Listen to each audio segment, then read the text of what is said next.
My name's Angelo, and welcome back to We Want Picks. The break is over, fights are back, and we are jumping right into the new era with UFC 324. My name is Angelo, this is Jacob, and we're going to break down the entire UFC 324 fight card, giving you our picks, predictions, and bets. But before we do that, we've been grinding. We have been grinding. Jacob's been building out the new streaming room. I hesitated. Jacob's been building out my fucking ass off, man. Jacob's been building out the new streaming room. When he's live 7 hours on a Saturday with his brand new streaming room, then the videos I did all work itself out. This is what I've been doing, baby. It took me 3 weeks to put up this camera. How do you find a stud? I was knocking on the wall for 2 weeks. Listen, 17 holes like this. I had the micros. I was looking like I was breaking into a vault. I had the microphone up there. What the hell's going on? Josh the web guy has been grinding, and we have a brand new premium membership. You have seen me sit here for a couple years talk about we have the best service on planet Earth, and we do. And now it just got better. I'm going to play a promo. All right, I'm going to play a quick promo, and I'm not going to plug the hell out of it. I'm going to let the promo do the talking. Premium membership at WeWantPicks.com. And you said the price went to $50 a month? It should, because of inflation. Tariffs are a thing now. Our stock market, the futures, by the way, in the stock market, it's not looking good. Our costs have gone up. You don't think the credit card processors are raising our fees? But they did. But we kept it where it is. Oh, here's the promo. Cut the promo. $10 a month. Greatest offer in the space. Just got the biggest upgrade on the planet.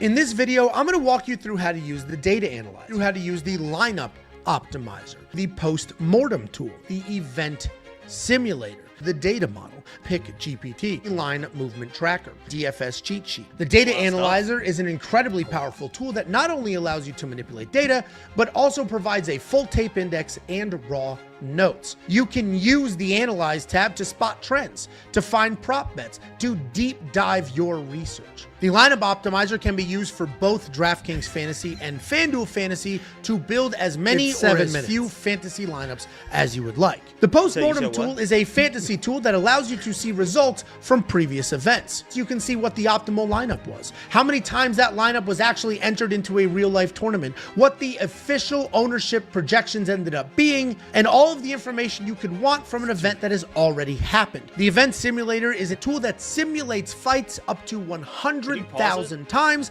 and then gives you... It's 2 minutes. It's a 2-minute promo. It's a huge makeover. What is that like fucking Fantasia song It's background? Huge reveal. It's a huge reveal. You remember Fantasia? Yeah. With the mops and the buckets. That was the biggest disappointment in history, because you went to it as a kid being like, another Disney movie, and it's a fucking musical. I loved it. I bet you did. I bet you did. All right, keep it going. We're not done. It's not much longer. The problem is, anybody who complains the video's long, that's how much shit is on premium. Those outputs. You can use those outputs to build fantasy lineups or to find prop bets for your favorite sports book. The data model is a very useful tool that has pertinent information at your fingertips. It is designed to quickly highlight variances between fighters so you can adjust your predictions, your picks, and your bets. Pick GPT is our proprietary artificial intelligence that has been built off of hundreds of neural net engines from the ground up. The line movement tracker is a convenient tool that highlights a fighter's opening odds, current odds, win probability, and line movement. The DFS cheat sheet is a quick and convenient way to get pertinent information before building your DraftKings, FanDuel, Prize Picks, or Underdog fantasy entries. If you want to unlock every single thing that I just walked through, just go to WeWantPicks.com and click this giant Become a Member button today. $10 a month access, you will get $100 a year access or lifetime access for $300. Holy shit. Well, yeah, I mean... That was Bearded Ange, too. Promo of the century. Promo of the century. I've been grinding, man. But Josh the Web Guy has been grinding. Richard, the gentleman who developed some of these tools, has been absolutely grinding away. I'm going to keep the promo to a minimum. I'm going to let that video do the talking. If you are already a premium member, nothing changed from your pricing. Nothing changed your subscription. You just got a way better experience. If you're not a premium member, all that shit and 10 other things I didn't put in this promo video are available right now for $10, not just for this upcoming card, but for the entire suite of cards coming up. We are built out for the future. It's sweet. We have, all the cards that have been announced have been fully loaded. You can do your research. You can use the analyzer. You can use the simulator all the way out through UFC. What's the fight night after? 326 that they just announced. Seattle. Who? Built out to Seattle. $10, WeWantPicks.com. It's all available right now, this minute. And it's all available not only on the web, but in an app. Download the app. It's 100% free. Just go to WeWantPicks.com. Make sure push notifications are turned on. Can I ask I'm pretty sure this is the last slide. Go ahead. What's the last slide? This is the last slide? Yeah, so I can ask you a question? Yeah, hold on. Let's... no, one more. Bang. Okay. Saturday, Jacob will be streaming. I will actually be at these fights for a good chunk of Saturday. They're here in Frisco, and it was a tough decision because it's like fights are finally back. I should go watch the fights, but I'm like, I like supporting local MMA. I like the guys at Peak Fighting. It's right up the street. So I'll be there watching UFC on an iPad, and then I'll come home for the last couple of fights. If you are in Frisco, Texas, and want to say hi, Co-America Center Saturday night. All right, what do you got? Obviously, we've been away for, what, 6 weeks, something like that? 5 weekends with no fights, yeah. The most important question I have for you, Angelo, and I think everybody in the chat would like to know, más importante, muy importante, is what level have you reached in our graders so far? I don't know what that is. That's funny. What level are you, though? I don't know what that is. Now, if you want to... Are you a PvP or a PvE? What does the P stand for? Are you like player versus player? Are you going in there and killing people? Or are you more just environment looting? I'd probably be more of a looter. I'm pretty bad at video games. And when video games went online and you were playing strangers who are good at them, I got horrible at video games. Right. I was actually thinking of an analogy for you to understand because our graders is a game. You can load in. You can either choose to kill people or that's like the big dilemma. Are you going to kill people and steal their stuff? And I figured you'd be like, I don't get it. So the analogy I came up with is like, you obviously know what a buffet is, food buffet. You've been to. I'm quite familiar. Okay. So imagine you go into the buffet and there's other people there, but there's kind of limited stuff. There's only maybe one T-bone steak. There's only, a couple cinnamon rolls. Maybe you want some fucking, let's just say you're walking in and just kind of limited stuff. Are you going to just accept that? Somebody might get to the steak right before you and you're like, it's all good, man. We'll get it next. I'll go to the next buffet. Next buffet, they'll probably have the steak that I need. Or are you going to see somebody walking away from the steak station and think to yourself, wow, there was a steak there. I bet he's got that steak. I'm going to fucking put some bullets in the back of the head and take that fucking steak. Which one would you be? No jail? Oh, you're rewarded handsomely if you give me the steak.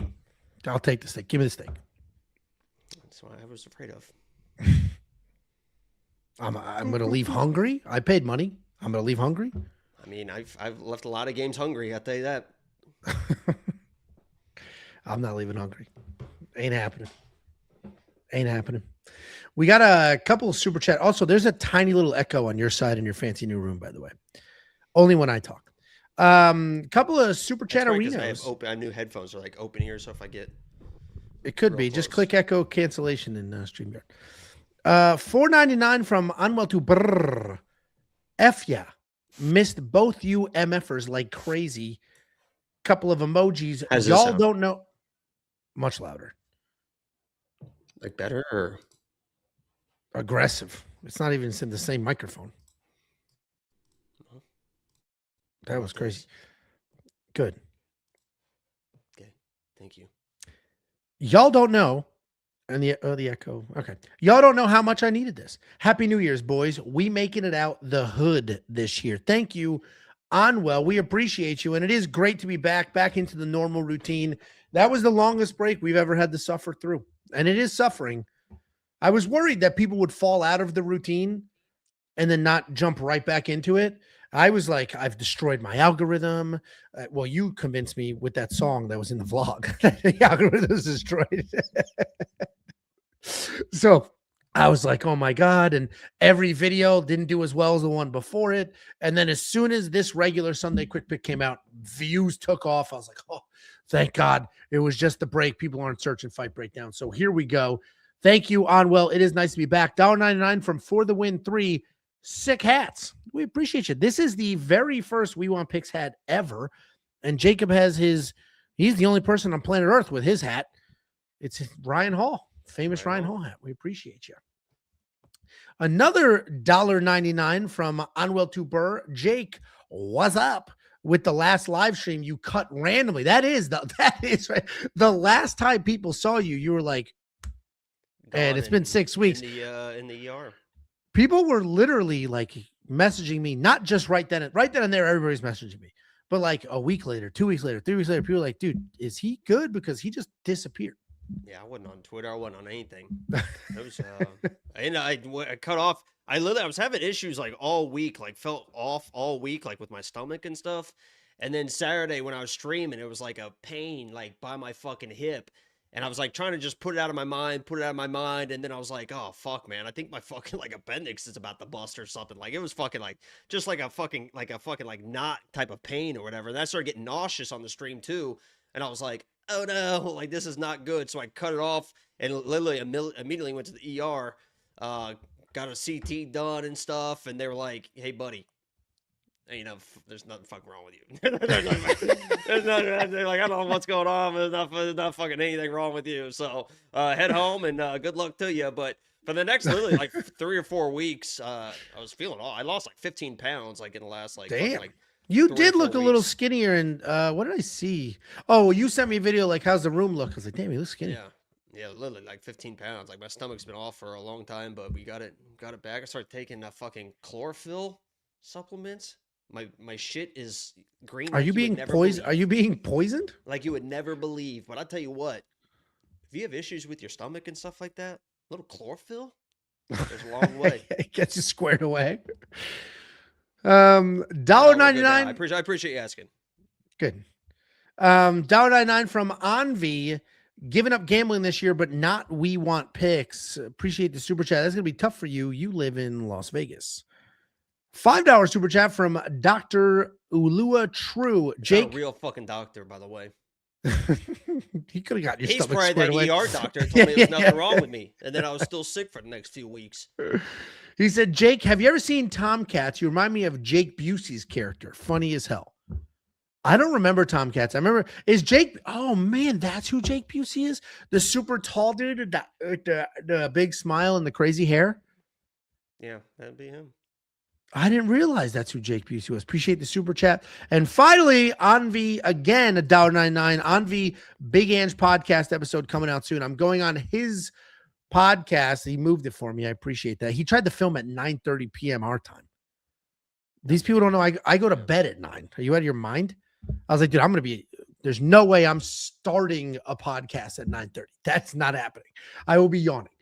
So we're doing it Saturday or Sunday during the day. So thank you for accommodating. All right. We ready to get back into it and break down some fights? Go Hoosiers. I'm watching the Hoosiers. Somebody says Jacob and claim IU football. Name the 2 coaches before Sig. Bob Knight, first of all. Is that a joke? If it's a joke, I don't get it. Was he the basketball coach? Yeah, okay. See her? I mean, I've been day one. Oh, that's why I thought you looked skinny. You showed me that. That's why I thought you looked 2012. I've been at day one. Come on, lock in everybody. Lock the fuck in everybody. I've been at day one. All right, let's dive in. We're going to kick off UFC 324 with Adam Fugitt taking on Ty Miller. Ty Miller is a new face to most of you. He is 6-0, undefeated in his career, 4-0-1 in his last 5, making his official UFC debut, taking on Adam Fugitt. 10-5 in his career, 2-3 in his last 5. He is alternating wins and losses. Ty Miller's a pretty clean boxer.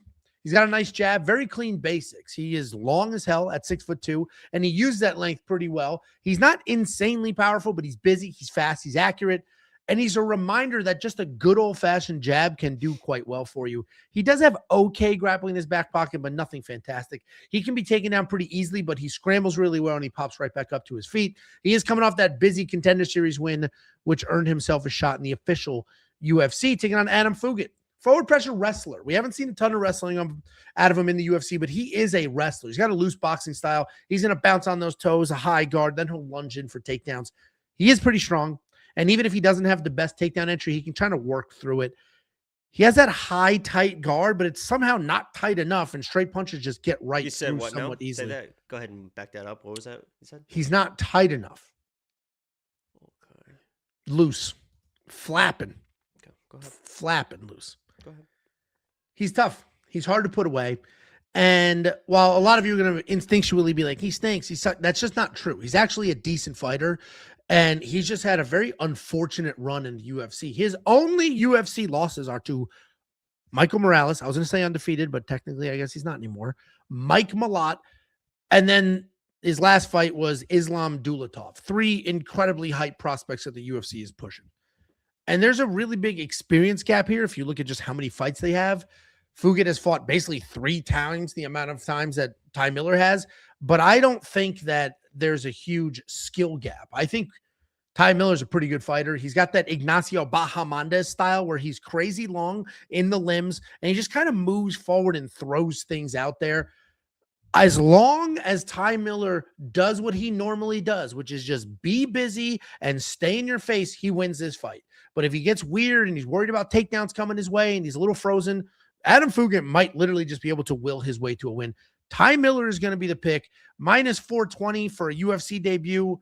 I mean, it should hit, but I'd be a little cautious to open up the fight card with a minus 420 UFC debut favorite who only has 6 fights. What do you think, Jacoby? I can't believe we're starting 2026 like this, man. Like what? Wishy-washy hands? Nah, this thing's pretty clear, man. You're talking about Ty Miller like he isn't who he is. He's a great boxer, really, really good, clean boxing, really long in his boxing, really straight with everything that he throws, really nice and tight. You're talking about. Oh, that's why you made me clarify the. Yeah, Adam Fugitt a little loosey-goosey. This guy, Ty Miller, is in there nice and fucking tight. And this, honestly, to me, feels like it's going to look exactly like the Islam fight. So as good as Adam Fugitt is, kind of with that high guard, and he's got you want to talk about tucking the chin behind the shoulders. I mean, this guy is in there fucking, let's do it like this, huh? We'll go full cam with it? Oh, yeah, let's see. Yeah, I mean, this guy. Look at the camera, dummy. No, you got to get the side profile because he's hunched over and he's fucking tight right in here. But the issue is when he's doing stuff like that, it's not side to side, right? He's in here nice and tight, but it's not. So everything down the middle lights this guy up.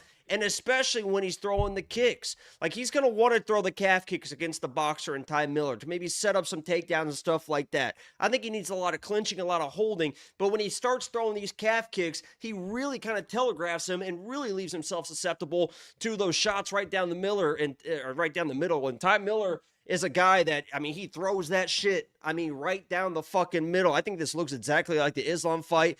If Adam Fugitt can't get this to the ground and control him, which I don't really think he can, I think he's in big trouble with the striking. He just can't move his head off the center line. And if Ty just keeps that jab on him, bop, bop, bop, follows it with the right hand, I think this guy's getting put away. Adam Fugitt's, chin's kind of failing. He's a tough guy.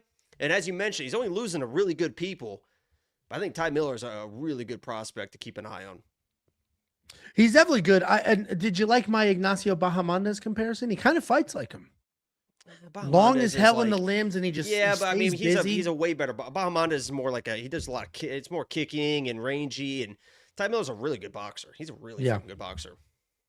Yeah, Ty Miller should win. It's definitely a showcase fight here. That's why they set it all You're right up. with that volume too. What was that? 240 strikes he threw. He just kept throwing. Yeah, he just kept throwing, and he was a little beat up. He was a little bloody, but he just kept throwing. Tough guy. Yeah. Kept moving forward. Yeah, for sure. My only concern, and it's not a huge concern, because I have my confidence level here as medium. My only concern is it is the big show, and if Adam Fugitt starts diving at legs, Ty can be taken down, and if he freezes up and he's afraid to commit because he's worried he'll be taken down, it could. I like his But demeanor. it's Vegas, and Vegas doesn't care about wrestling. Ty Miller seems just like a cool. He's not, whatever. I think Twitchy. even at that Contender Series fight, he wasn't overly excited. I'm the next whatever. I think he was like a little bit disappointed in how he fought too. So I think he's Adam Fugitt's kind of got a tough. It's a tough run, especially if he drops. It is a tough run, but dude. That is quite terrible.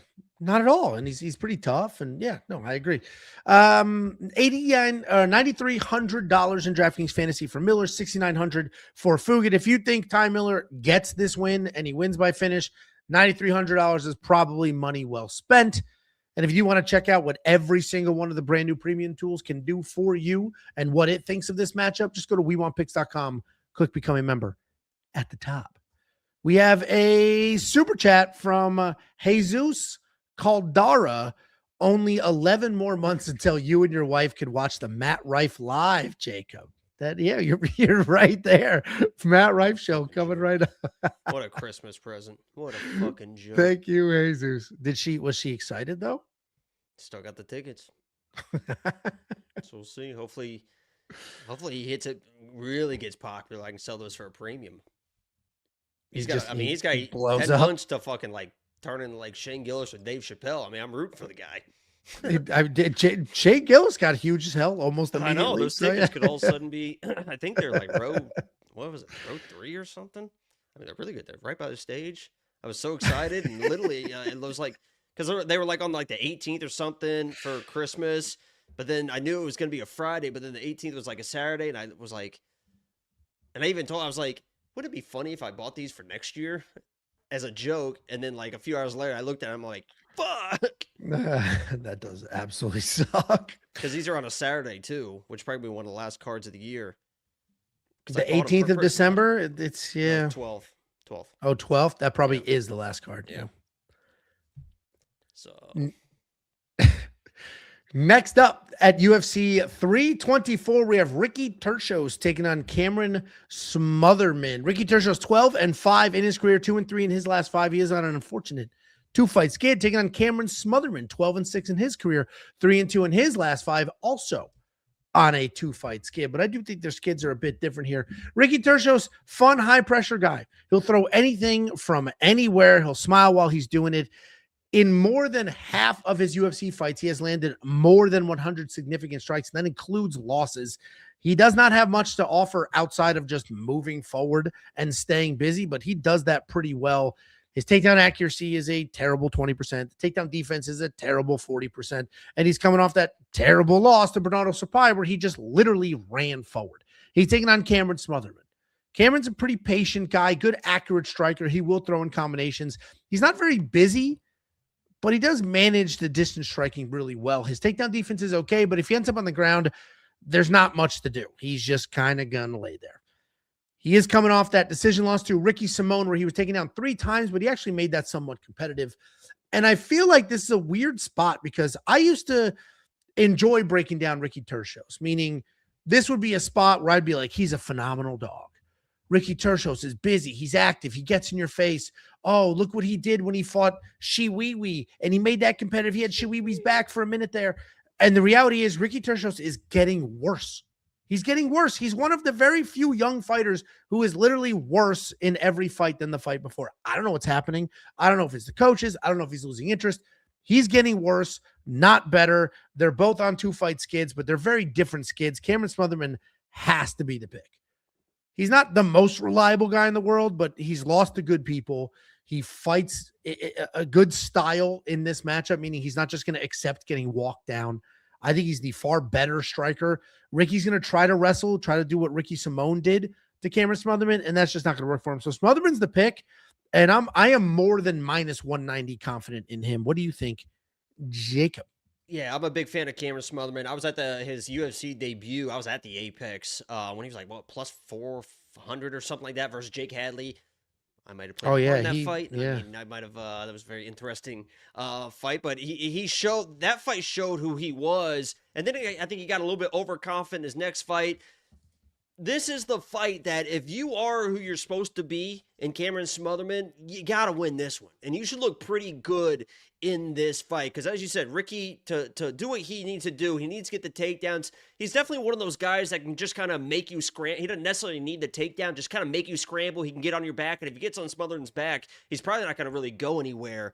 But he shouldn't have the takedowns, and he definitely shouldn't have the striking. Now, if you're Cameron Smotherman, you got to be who you say you are. And he keeps saying, I'm going to be more aggressive. And he saw a little bit of that towards the end of the Ricky Simón fight. He like kind of flipped a switch there. And if he carries that into this fight, he should dominate, because if you just kind of take your time against Ricky Turcios and kind of let his confidence build and let him kind of move downhill in a fight, he can kind of wear you down. So you got to get in this guy's face with the jab, with the footwork. Sometimes Cameron can just kind of be flat-footed and want to kind of just sit on the big shot.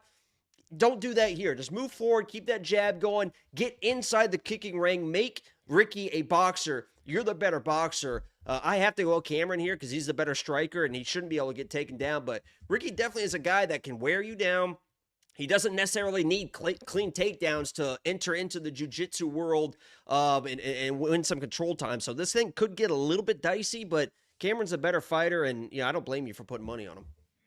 Yeah, I think Cameron, I mean, like I said, Ricky's just literally getting worse. And so I just have to assume he's going to be worse in this fight than he was in his last fight. So it's the unfortunate, because Ricky has, I do too. And he has stuff that you can't like, just like you like him. I'm just disappointed in him.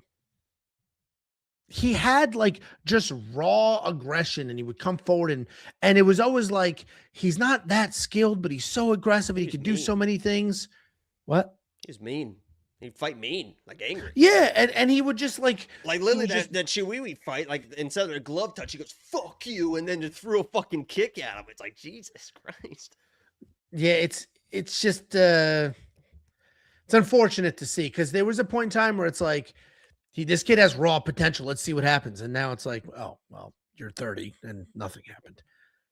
$8,600 in DraftKings Fantasy. I actually would not spend that. I'm pretty confident in Cameron Smotherman, but I think he just keeps the fight standing, dots up Ricky. I don't think he finishes Ricky, and then you end up with a 79-point decision win from Cameron Smotherman, and $8,600 was not. Ricky's a hard guy to finish too, because he's a guy that, like, even when he's hurt, he knows how to just kind of roll and stay on your legs and do the whole like stay safe jiu-jitsu thing, and it could be interesting. But I think there's an outside chance Cameron gets to finish here. He'd have to like lay it on him to potentially find that. But kid's got pop, and if he just flows, this is he obviously trains and he's boys with Adrian Yanez, so very clean boxing, very very clean boxing. Isn't Adrian up here now? I think he's been splitting his time, but I think he's gonna fight out of. I think he's gonna fight out of Fortis for his next fight with Safe Sode. Yeah, they announced that he's there. Yeah. Like they did a whole big thing. If you do want to check out every pick, every bet, every tool, I believe I have a bet on this fight. You can do so now. Just go to wewantpick.com. Check out the brand new premium membership 4.0 at the same ridiculously low price of $10 an entire month, which does include next week's UFC 325, UFC Houston, and UFC Vegas 113. Next up, at UFC 324, we have a couple of heavyweight prospects. We have Josh Hokit taking on Denzel Freeman. Josh Hokit, 7-0, undefeated in his career, coming off that knockout win in his UFC debut, taking on Denzel Freeman, 7-1 in his career, 4-1 in his last 5 on a nice 3-fight win streak. Josh Hokit cuts a promo like nobody we've seen in a while. He got that win incredibly fast, grabbed that microphone, and went Chael Sonnen on everybody. And that has just made him an even bigger prospect than he already was. He's a pretty storied guy. He has high-level athletic experience. He was in the NFL. He bounced around between a couple of teams. He was a very high-level wrestler that did very good things in that sport as well. He's big, he's strong, he's fast, he's athletic. And despite having power in his hands, he doesn't need it because he can wrestle if he wants to. But there is power in his hands, and we did see that in his last fight. He's got great hips, great speed. He can keep people on the ground if he wants to. He is coming off that knockout win over Max Gimenez in his UFC debut. He's taking on Denzel Freeman. And when I break down Denzel right now, I'm going to break him down without his UFC debut fight. We're doing it without his last. His last fight was atrocious. We'll talk about that in a second. We're going to break him down from the regional tape. And if that's all you saw, you said, this guy's fun, a fun heavyweight. He can knock you out. He can throw you. He can submit you. He can fight you everywhere. The highlights are impressive. He's got a powerful head kick. He's got clean boxing. If you pressure him, he doesn't care. He'll lower his level. He'll take a good old-fashioned shot. If he gets you against the cage, he's not just going to drag you to the ground like a fat heavyweight. He will push you into the cage, and then on your bounce back, you're getting shoulder thrown. He'll attempt everything from lateral drops to throws. He is a high-level wrestler. He's got very good power in his hands. But he just did absolutely fuck for shit in his UFC debut. He made more weird noises than he threw strikes. And that's what... Didn't he say afterwards, like, I don't like wrestling. What do you mean I don't like wrestling? That was his whole life and his whole MMA career. It's boring. Like, it's boring. I think he was like, I didn't want to be a boring wrestler. So, but he didn't even throw strikes. He was just like, what was the noise he was making? Yeah, it was like so fucking dumb. He didn't do anything. He didn't let his hands go. He didn't do anything. And that's what's clouding this breakdown a bit, because that's our last memory of him. That's the only memory of him inside the cage. But the reality is he is a good fighter. And I know Josh Hokit is like very good and a very good prospect. So I'm going to pick Hokit. Hokit's going to be the pick. And my gut's like, oh, Denzel sucks. My gut's wrong. My brain is correct. Denzel is a good fighter. And this might get weirdly competitive early. Because if Josh just runs forward looking for a takedown, he might not get it, because Denzel is a very, very good wrestler. If Josh stands and boxes in the pocket, the few times that Denzel threw without making a stupid noise, you could tell it was clean, it was accurate, it was powerful. Josh Hokit is the pick. I'm going to pick Josh Hokit because I think he is just literally bigger, stronger, faster. He probably hits a little harder. Wrestling-wise, I think Denzel's probably the more accomplished wrestler, but Josh is the better athlete. So I'm leaning the Josh side. I'm a little like, part of me is like, dude, 2-1 odds is a gift. He's never going to beat these odds again. And then another part of me is like, no, let's just see what happens. He knocked out a jiu-jitsu nerd. Relax. Hokit's the pick. We'll see if my confidence grows or shrinks as the week goes on. What do you think, Jacob? Yeah, I'm that Josh Hokit, that last fight, that was the most predictable. I was like, just throw a fucking right hander and knock this guy out. And that's pretty much exactly how it played out. Denzel, I was very high on going into that last fight because he should have had the wrestling advantage, and I thought he was a cleaner striker as well. So I had a lot of money on that fight. Obviously, it wasn't really a close fight, but still, that whole fight, I was like, hey, Denzel, what are we doing, buddy? Like, what are we doing? And then when he got taken down in the second round, I was like, oh no. But, that was against an very accomplished, high-level jiu-jitsu guy. He took his time and he scrambled back to his feet. If you're Josh Hokit in this fight, you have to assume that this guy knows what the fuck he's doing. Like, you might come in, maybe you knock him out, right? People don't want to hear it probably, but I think you nailed it. Like, Denzel's the better striker. Like, he's the more technical striker in this fight. That doesn't mean that Hokit, they're heavyweights. It doesn't mean like Hokit can't just land a right hand and put this guy out. But if you don't respect this guy, it could get very, very interesting. Because Denzel's the better striker. And if all of a sudden Josh Hokit is trying to shoot these takedowns, and Denzel's either defending or get back to his feet, and he starts slowing down, well, then it's like an uh-oh situation, because they didn't really have a backup plan for all that wrestling, at least at this stage in his career. You mentioned the accolades and the wrestling of Denzel, more the Greco-Roman, so the body locks, the throws, and stuff like that. So in just straight wrestling, like MMA, I think Josh Hokit is probably going to be the better wrestler. But Denzel knows what he's doing. He throws really, really nice kicks. And I just don't think that I don't think Josh Hokit is going to get a takedown and settle. And I think that's important, because if he does just kind of settle, he probably can kind of just out-wrestle Denzel to positions. But if he gets too aggressive, Denzel's slipping and sliding out and back to his feet, and this fight extends, I got to go with the more technical striker. Denzel, he didn't come in and, like, he laid an egg, but he didn't look horrible doing it. Like, he looked like he knew what he was doing, right? He didn't get his ass kicked. He did nothing. Yeah, it was just like he just did what he did, and he got the win. And honestly, in this fight, I'm going with Denzel. I think he's the better striker, and he can withstand the wrestling, if not just the jiu-jitsu too. Denzel is a guy that on his Instagram and stuff seems like to take really good pride, at least in his jiu-jitsu. Like, he's doing a lot of grappling tournaments and stuff like that. So I like those type of guys. Get back to your feet and see what happens. I think it's a really close fight. Just don't get pinned back early. If Denzel's just kind of pinned back early and Josh just kind of, that's not going to be good. But I'm going to go with Denzel on a flyer. I'm not betting it, but as a pick, I'll go Denzel. Yeah, I don't hate it. And I've just, my mouse has been hovering over betting on Josh. And I was like, yeah, just leave it. Like, this could just get stupid and weird fast. We have the world's smallest sample size. We have a 30-second knockout and then a weird performance on the other side. Josh comes in and just bullies this guy. Like, if he just comes with pressure and Denzel just kind of backs up like this against the fence, and it just turns into like, oh my God, Denzel didn't even look like he was ready, I'm definitely not going to be surprised, but I got to go Denzel to kind of withstand that. And I think he was a Marine and everything, so he's got some toughness in him. Yeah, this will be this. I'm hoping this is a fun fight because Josh is all gas, no brakes. So even if Denzel wants to make the weirdo noises, he doesn't have the opportunity to just stand there and make noises. He will be in a fight within the first minute, whether he wants to be or not. 9,000 DraftKings fantasy dollars on Josh Hokit here, which means you're gonna want to get your finish. And I actually think the over 1.5 might be a sneaky good line. It's just tricky because Josh comes out like absolute gangbusters. So I'm probably going to avoid this fight. I was hovering and I was considering the over 1.5 because it's plus money. And then I was like, just leave it. Just leave it. You don't have to force anything. But $9,000 in DraftKings Fantasy, you're going to go ahead and need a finish from the big boy. Yeah, I think that, and maybe you find one. Yeah, and I think the big thing here with the wrestling backgrounds is if Josh Hokit gets to a point where he's a little bit too tired to wrestle legs, a lot of these wrestlers will go to the body wrestling. And even if you're just tired, the other guy's tired, you can still kind of wrestle them at the body. Against Denzel, he really shouldn't be able to do that with the background that Denzel has with that kind of Greco-Roman wrestling. So that's where I kind of worry with you're getting a little bit too tired to get that single or shoot that double. Now you're in those body locks. I don't know if he's muscling body lock takedowns against an experienced guy like Denzel. I don't think he should, but.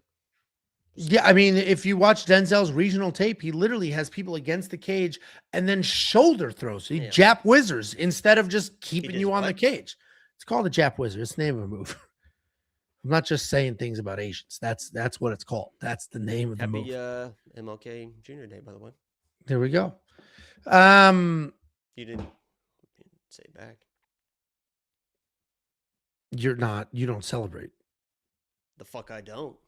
What'd you do today to celebrate? I thought about him long and hard. Watched a little documentary. I watched what's that? The Walk. What's that Walk movie or whatever? Selma, The Walk to Selma. What is it? Is it just Selma? Oh, I thought you were talking about the new Stephen King movie. That was like no. Why? That was a terrible ass movie. I literally was like, what the hell does that have to do with anything? No. Because there was a black guy in it, but I was like, what the fuck? I think he's the main character, one of the main characters. No, the famous MLK Walk movie. Either way, we want picks.com. Click become a member at the top. What are you giggling for? What a segue. $1.99 super chat from Tittlefits. Let's effing go. Salamander 2026 is the year of the lock of the week. Listen, funny thing is, every year is the freaking year of the lock of the week because it's such a big plus money bet. It ends up money every freaking year. Yeah, how many units was it up last year? The worst, I think one of the worst years we had where you're still up money. Yeah. It started off so good too. It's last year was wild, dude. The beginning of last year, the biggest underdog on like the first 6 cards won. And then it went the other way. And we had cards where only one underdog on the last year was a crazy, crazy year for fights. And my theory is that the betting lines are just getting a little wonky because there's so many more people betting. And I think we get better odds on fights now while there's other sports and a lot of the bettors and the gamblers are focused on NFL and focused on those sports. And then as soon as all that shit's done and fights are the only thing, they're just like, yeah, I'll bet on this knowing nothing. And that's how we end up with the -900, -1,500 favorites. We have a -1,500 favorite on this card. Against a former champion. Pretty crazy. I actually agree with the odds. Next up, at UFC 324, we have Michael the Menace Johnson taking on Alexander. Jacob, what's his nickname? It's not the Great anymore, is it?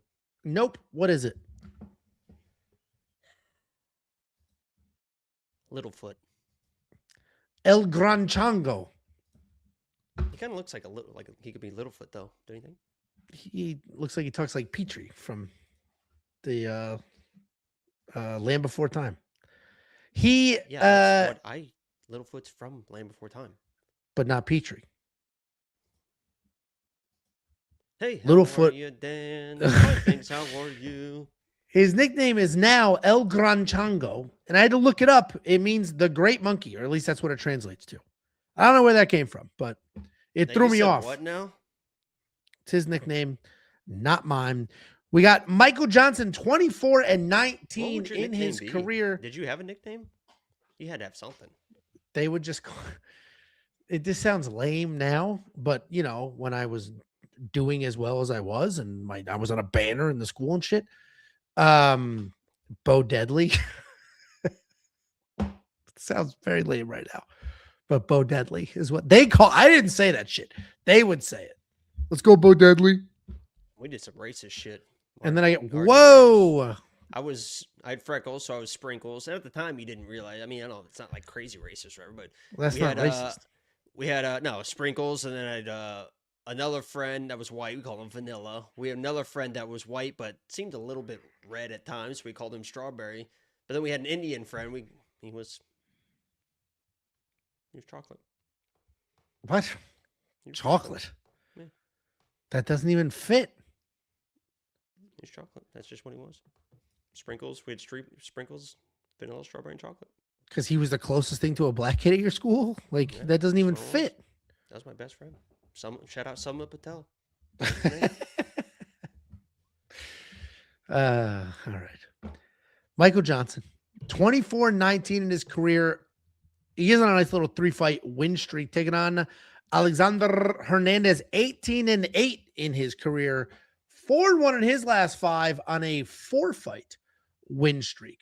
Michael Johnson has been around the block many times over. This guy has fought everybody, a ridiculously long list of former world champions and title challengers. And when you have a career that long and you fight that people at that high of a level, it's astonishing when you look at his actual statistics. This guy has a positive striking differential. He has an occasional takedown or two, but the takedown defense is an impressive 81%.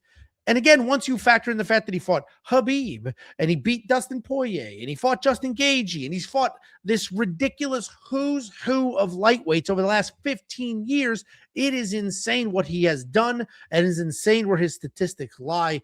And he's coming off the most recent win over a very flat, uninspired Daniel Zellhuber. He's taking on Alexander Hernandez, a well-rounded guy. Miami just doinked the field goal. Oh, you did? Yes, in Miami just doinked the field goal. Oh, I didn't hear. I just heard idiot. All I heard was doink. Oh, sorry. I just saw Angelo made me sign stuff 2026. I wasn't allowed to call him names. It's a fine every time. $1,000. I just lost $1,000. Become a premium member, please. If you become a premium member, I can still make fun of Angelo. You can pay my spend the money. For me. Yeah, you can pay my fines for me. I'm literally not allowed to make fun of Angelo. He'll deny it. He'll laugh about it, but it's a real thing. It's like, what was that movie with Sylvester Stallone and Blade, Wesley Snipes, and something man, where they didn't have toilet paper. It was in the future, and you had to like wipe your ass with a shell, and he didn't want to do it, so he went to the machine that fines you every time you curse. He just stood there and said a bunch of curses, and he used the tickets to wipe his ass. Sounds like a dream you'd have on. No, it's an all-time movie. It's an all-time movie with Demolition Man. Wild Demolition Man. All-time movie. Demolition Man. I NyQuil almost every night. I just fuck my shit up. Yeah, that's not good. That's why you wet the bed till you were 13. People drinking lean 24/7. Nothing ever bad happens to them. Yeah, nothing ever bad happened to them. Alexander Hernandez, fast, athletic. He's a little undersized for lightweight and a little too big for featherweight. So he's kind of this weird tweener, but he is fast. He is athletic. He has put together a nice little 4-fight win streak with back-to-back knockouts, most recently over Diego Fajeda at Noche UFC. And both of these guys are having a little bit of a career resurgence here. But Alex's, to me, is a little more impressive and carries more weight. If you look at who Johnson has beaten recently, a no longer employed Darius Flowers, a no longer employed Otman Zaitar, and then a Daniel Zellhuber who just showed up and did nothing.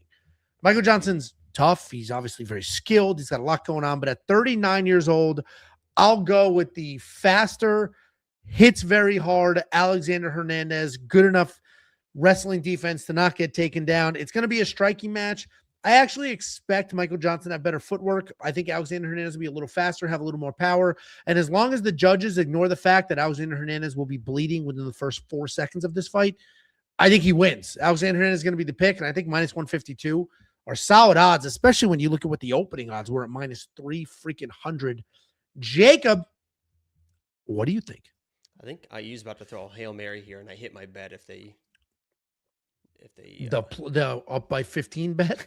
You're the one I played exactly. Damn, they're dominating. I have minus 13. Now they're up 10-0. There's 5 seconds left. They're about to Maybe throw a quick out and then kick the field goal, which could be really interesting here. I think that's what they're going to try to do. Nope, he's throwing it long. He's got a man. So, yeah, I think Alexander Hernandez is...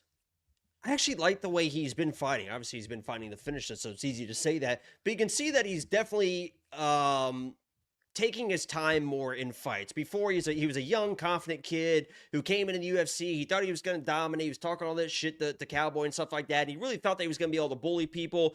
Then the 155 wasn't working, so he was like, I'm going to bully people at 145. Then that wasn't working. Then he came back to 155. And now I think he's really becoming the fighter that he needs to become. And that isn't like, I've taken too much damage, as you mentioned. I mean, he just bleeds all over the place and stuff. I can't just get in people's faces. And what he's really done is developed into this nice little back and forth switch stance, dance around the outside, almost like a Youssef, right? And he's not quite as fluid and stuff like that. And he's not great at both stances, but he does kind of take his time. And if you watch that last fight versus Diego going into that second round or in that second round was minus 200 favorite. Like it looked like, oh, like Alex is just like, what is he doing? Like he's dancing around, like he's not being typical. I think he even like Feld or whoever's commenting like, this isn't usually how he fights, but he waited for the shot. Diego was having success, got overconfident, was just chasing a little bit too much. Elbow was there, boom, perfectly timed, and it was beautiful in that right. And I fear the same thing might happen to Michael Johnson because Alex Hernandez is probably going to do the same thing. He's against a dangerous long striker. Like Diego can fight long as well. So I think Michael Johnson's going to come in, look great early, and it's just going to be, is Alex going to be able to find those moments to be able to steal maybe the second, and then the third round's close. Michael Johnson's kind of over, because he has a tendency to kind of overswing at times, especially if he gets getting frustrated and he can't really find Alex, overextend with those big winging shots. That's going to be opportunities for Alex. I've heard it already all week, right? Lock of the week, I always hear who kind of the favorite underdog is. Everyone loves Michael Johnson. I'm going to pick Michael Johnson. I do worry a little bit that Alex can frustrate him. And if Michael Johnson starts over swinging, that's not a good situation. If he just stays long and just stays on the jab, he can win this fight. But I think he's going to start getting frustrated, and we'll see what happens when that happens. He's either going to land the shot or he's going to start whiffing, and Alex is going to find an opportunity. I will note this. Alex Hernandez is, I believe, 1-5 when he is taken down at least one time in fights.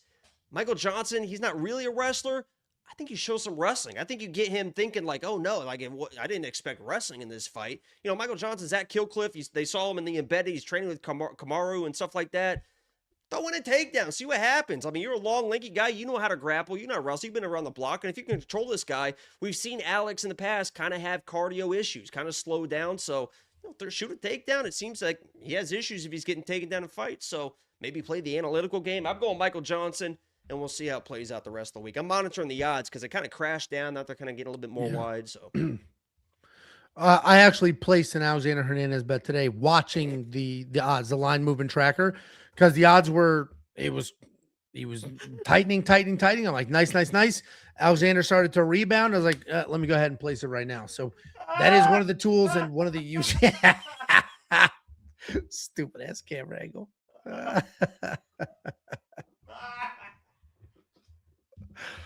Oh God, that's the whitest walk I've ever seen in my entire life. My legs are sore from squatting, baby. Yeah, I bet they are. On the dirt, $8,500 in DraftKings Fantasy for Alexander Hernandez. It's going to be tricky because Jacob's right. Like he could dance around, fall a little behind, maybe win a decision just with being a little cleaner, a little more powerful. Or he could smoke Michael Johnson with one well-timed shot. Did it to Chase Hooper, just did it to Diego Ferreira. You know, Michael Johnson does throw too, that I think is going to play a factor here that I had in my notes. I forgot to mention. It's like he does a really nice long body shot. Just a fucking right. Change your camera. Just a fucking. I mean, he just thought. Just a stick to the fucking body that I think was really going to affect Alex. It could. Listen, I'm oddly confident in Alex here. Like it's one of the guys that I saw it. I recognized the risk immediately, but I was like, nah, I'm going with Alexander Hernandez. Didn't I pick him to beat Chase Hooper? I don't remember if I did or not. Wow, he knocked out Chase Hooper. Was like, I'm gonna box. Yeah, that was stupid as fuck. And I didn't talk to Alexander Hernandez, but when I was at UFC 313, Was that the Ilya Charles card? When I was there with Tiffany at the press conference and the weigh-ins, Alexander Hernandez was right there. Such a unassuming, like just like a little guy wearing baggy clothes. Just nobody noticed him, just like existing. And it was like a funny dynamic to see. Wow. He's very Angelo surprised the person's a person. No, people, meaning man. Like he's very unassuming. Like he's very low key and just chilling. Every fighter I've ever seen at the Apex is just Charles Johnson showed up to that shit in a ridiculous outfit. Like who's gonna say hi to me, baby? And Alexander Hernandez is just hanging out. So I don't at all, but every fighter was what just came out of your mouth. That's just not true. I was gonna say the only one is his boy is Terrence McKinney. Terrence McKinney had the fucking big ass. Love the attention, yeah. Chains. I was like, can I? He's like, yeah, get a picture. I'm like, oh shit, look at this guy. Yeah. Rest in peace. What? He's alive. Is he though? Yeah, I'm watching the game. It's halftime, baby. IU, baby. Are any of us living? $8,500 in DraftKings Fantasy. I'm probably going to sit that one out because this fight could go a million different ways. But if you want to see what the artificial intelligence has to say, mind you, it went 11-1 on the last card or whatever the hell it was. It only missed one fight. Go to WeWantPicks.com. Click Become a Member at the top. It's only $10 for the entire month. Did you see the previews for that Primate movie? Speaking of his nickname. Yes. I saw the previews of that in theater, and I'm like, what the fuck is this? But it's getting really good reviews.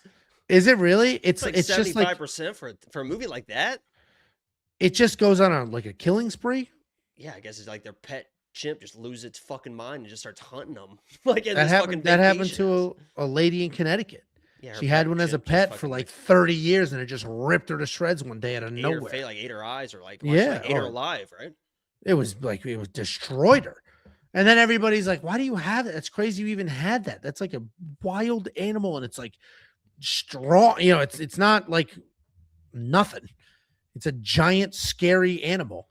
And but she had it for like 20 years, no issues. Just like when Siegfried got attacked by that lion. Everybody's like, why do you have a lion or the tiger? What do you have a tiger for? It's like, well, Angelo. They've had it forever. Show some. I think I got a DM late last year from one of his nephews that watches the channel. So if you want to apologize, Siegfried's nephew. Yep. Yeah. Next up at UFC 324, we have Alex Perez taking on Charles Johnson. Alex Perez 25-10 in his career, 1-4 in his last 5. He is coming off that submission loss to Asu Almabayev, taking on Charles Johnson, 18-7 in his career, 4-1 in his last 5. He is coming off an underdog win over prospect Loner Kavanaugh. Alex Perez has a horrific record as of late, but he's actually a good fighter. He's a good striker, great low kicks, solid wrestling. He'll enter the pocket with solid boxing. He'll throw nice combinations. Then he'll finish those exchanges with some leg kicks, circle out, start that process over. Solid 75% takedown defense. And he is coming off that submission loss to Asu Amabaya, but that was a fight that he was winning. He was moving forward. He had incredible pressure, incredible pace. The wrestling offensively looked spectacular. Then ultimately in the third round, he got sucked up into a guillotine when he took a shot. He's taking on Charles Johnson, busy, technical striker, good takedown defense, really nice hand speed. He's got nice output of almost 5 significant strikes per minute, and he can keep that pace for well beyond 15 minutes. His UFC record is 7-5, but all 5 of those losses are to quality fighters, and the 7 wins are mostly against young prospects, including the actual flyweight champion of the world, Josh Van, who he knocked out. He didn't just decision him, he knocked him out in the third round. He is one of the more active fighters on the roster, and he just carved himself out this little prospect killer niche for himself, and that's not even something he's looking to do. C-Rod was the prospect killer for a while, but if you look at it, Charles Johnson has dispatched of more hype prospects than C-Rod has. This fight, the odds and the Tapology voters could not be farther. Tapology has like 90% Charles Johnson. Nobody's really even considering Alex Perez here. The odds have it a little bit closer, 2-1, obviously. I understand all sides. I understand everybody all over Charles Johnson here. He's busy. He's technical. He'll play the outside game. He's tough as hell. We've seen him almost knocked out and then work his way back and end up winning that fight. I am on the side of Alex Perez doesn't get the respect he should be getting for how good of a fighter he actually is. Alex Perez is a very, very good fighter who has had some ridiculous matchups and some bad beats. His losses are to Alexandre Pantoja, champion. Muhammad Mokaev, undefeated, left the UFC, could come back and be a champion. Tatsuro Taira, he was beating Tatsuro. He was literally up on the scorecards. Then his knee exploded. Deiveson Figueiredo, champion. So yeah, he's got 4 losses in his last 5 fights, but they are to world champions, undefeated prospects, future champions. Like, they are phenomenal losses. And his last fight, that flukish submission, he was winning that fight against a very good prospect and got caught. And the only reason I'm laying all that out there is because his actual skills, Alex Perez's actual fight skills, are good. He is a good fighter. He's not, he might be the best 1-in-4 fighter on the roster right now. I think Alex Perez could sneak out a close one here. If he blasts the legs and restricts the movement, and if he just pressures immediately the way that he was pressuring Asu, who did Charles lose to in the Apex? Ramazan? Was that Ramazan? Who was that? Somebody on steroids, Angelo. Well, who was it? But the reason he lost is because that dude, Esteban, yeah, that dude was just moving forward and just bombing away like a lunatic. And Charles was backing up, and the optics of that, the judges didn't like. That could happen here with Alex Perez moving forward, staying busy, throwing combinations, mixing a takedown, back up, do it again, do it again, do it again. I'm going to slightly lean Alex Perez. I'll be full rooting for Charles Johnson. Dude couldn't be nicer. I'll be rooting for him to win. I just was so impressed with Alex's loss in his last fight that it's just hard to shake that and be like, yeah, he's going to lose. What do you think, unbiased Jacob? Don't listen to this fucking dumbass. This guy doesn't know what the fuck he is talking about. Full transparency, I'm a little bit biased. Charles Johnson's my boy. I've talked to Charles about this fight a little bit. I like Charles Johnson. I like him in this fight. And the reason I like him in this fight, Alex Perez, you're right. He's lost to some good people. He's shown signs of life here and there. I'm not going to discredit the Tyra situation or even the Sue situation and stuff like that. Because when he's against those type of fighters, he could look good enough. Because if you go start going down the fucking track record of Alex Perez, dude's never fought the type of striker that Charles Johnson is. You're looking at a Sue, that's not a striker. You're looking at Tyra, that's not a striker. You're looking at Nikolai, that's not really a striker. He's a grappler. He can box, but he's not an all-in striker. He's a fucking grappler. You look at Mokaev, obviously not a striker. Pantoja can strike, but really his bread and butter is going to be in the wrestling. That fight obviously didn't last very long, but Figgy, not really a striker, more of a grappler. Formiga, not a striker, a grappler. Jordan, I mean, you go down and all of a sudden you're looking at it and like, yeah, Alex Perez has looked decent in the boxing against wrestlers and grapplers, but Charles Johnson is a different fucking animal. And I promise you guys, if you watch tape of Alex Perez and his entries, this dude is he completely squares up. He just kind of ducks his head and throws big right hands, and then he follows it up with these wild, left right hooks. I've watched a lot of tape on Alex Perez and his entries. He blitzes in, and against these wrestlers that just kind of back up off the pressure and can't stand in their box, that's all well and good, as Michael Bisping would say. But when you get a guy like Charles Johnson, who can sit in there and hit those fucking shit and hit the angles and step off, and he's in there with all the fucking strike. I mean, let me go fucking. I mean, this guy is like, this guy Charles Johnson is sitting here like this. I ain't fucking like that. He's not that. He's not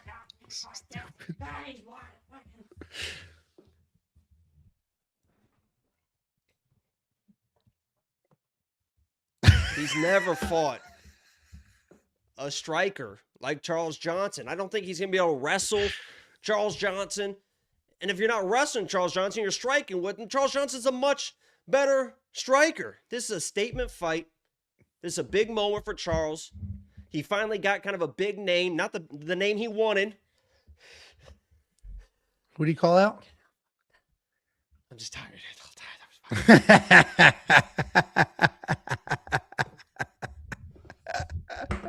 But this is a great moment for him. I'm happy for him.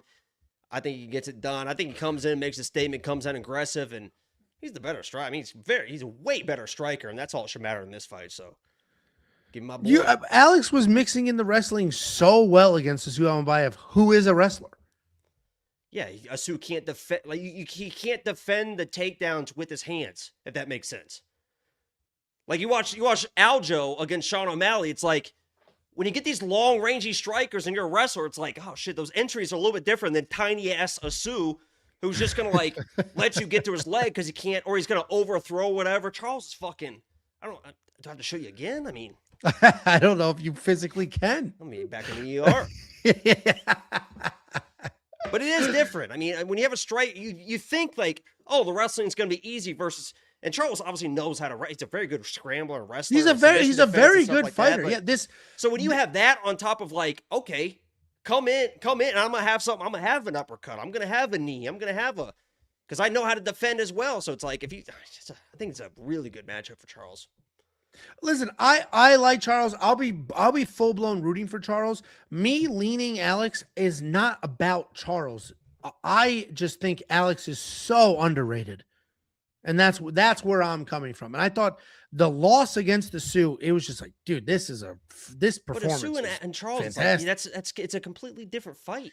It's not that it was a Sioux. I'm not saying a Sioux is so good. It's his ability, the insane forward pressure, mixing the striking and the wrestling together perfectly. All those fucking entries for fucking here. I'll fucking pull. I mean, it's like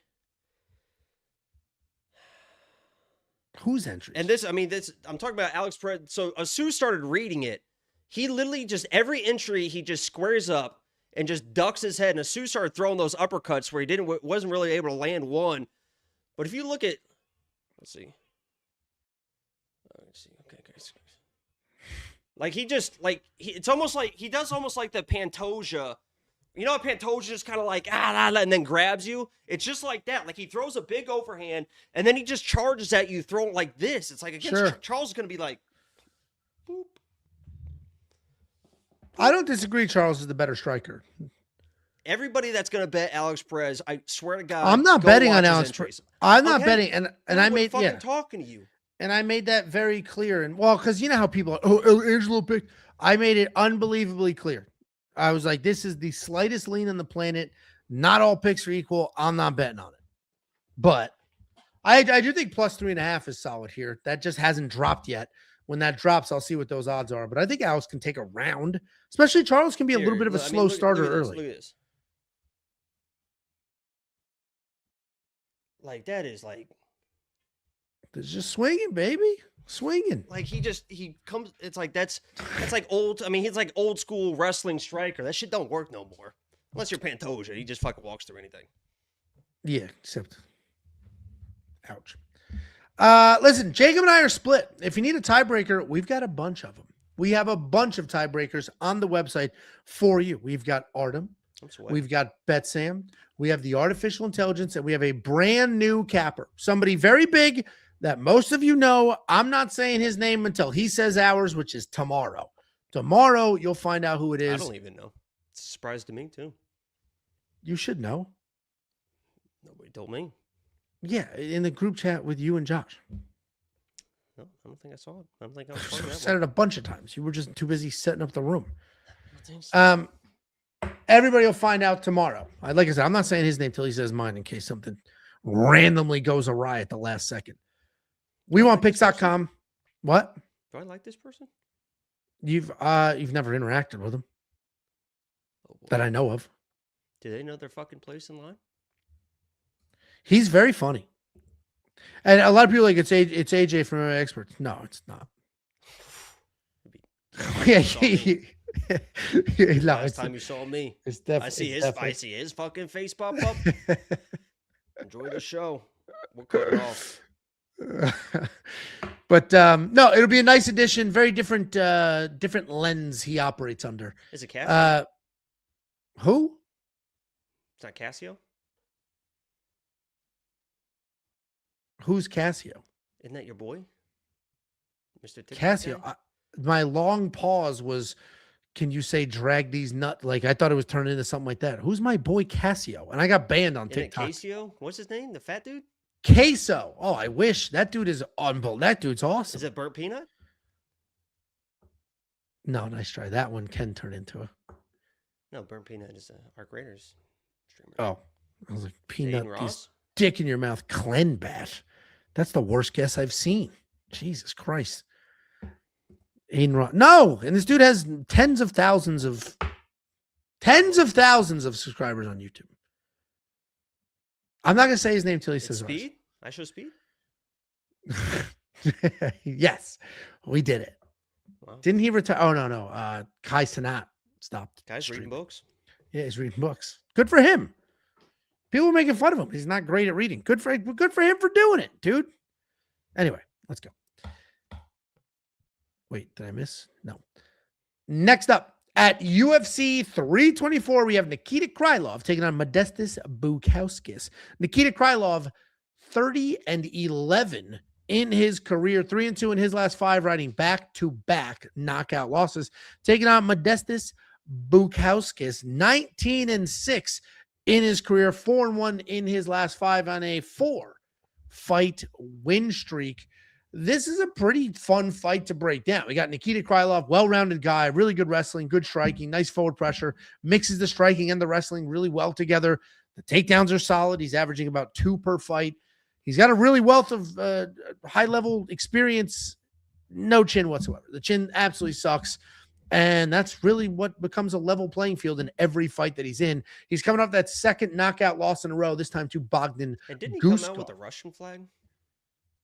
He defected because he's Ukrainian, and this is the flag on his official profile. I think he was like, they're right. Yeah, they're right. They could have it. I'm pretty sure it's Krylov. I use the flags I put on here are not my discretion. These are the official Someone flags. asked if it was Bulgarian that's doing it. I wish it was. I have his phone number. Should I try and FaceTime him right now? Should we do it? He seems to have the scoop. It's not Matty Betts. Would that be? Although Matty and I are going to plan on doing some sort of video together, but no, it's not Matty Betts. Wouldn't that be? He doesn't sell. He doesn't sell anything. Isaac Bulgarian right now. What's up, bro? And he's on a fucking yacht. Yo, let me fly you out. Yeah, spending all that money. And now let's. What's up? Maritime. He's taking on Modestas Bukauskas, versatile striker, dangerous on the feet, a little bit low volume, which is why his striking differential is negative. But the takedown defense is solid at 80%, and he's typically just more of a striker than anything. He's coming off that knockout win over Paul Craig, where frustratingly, he was engaging the grappling for some dumbass reason, but then he found that beautiful elbow and closed the whole thing out.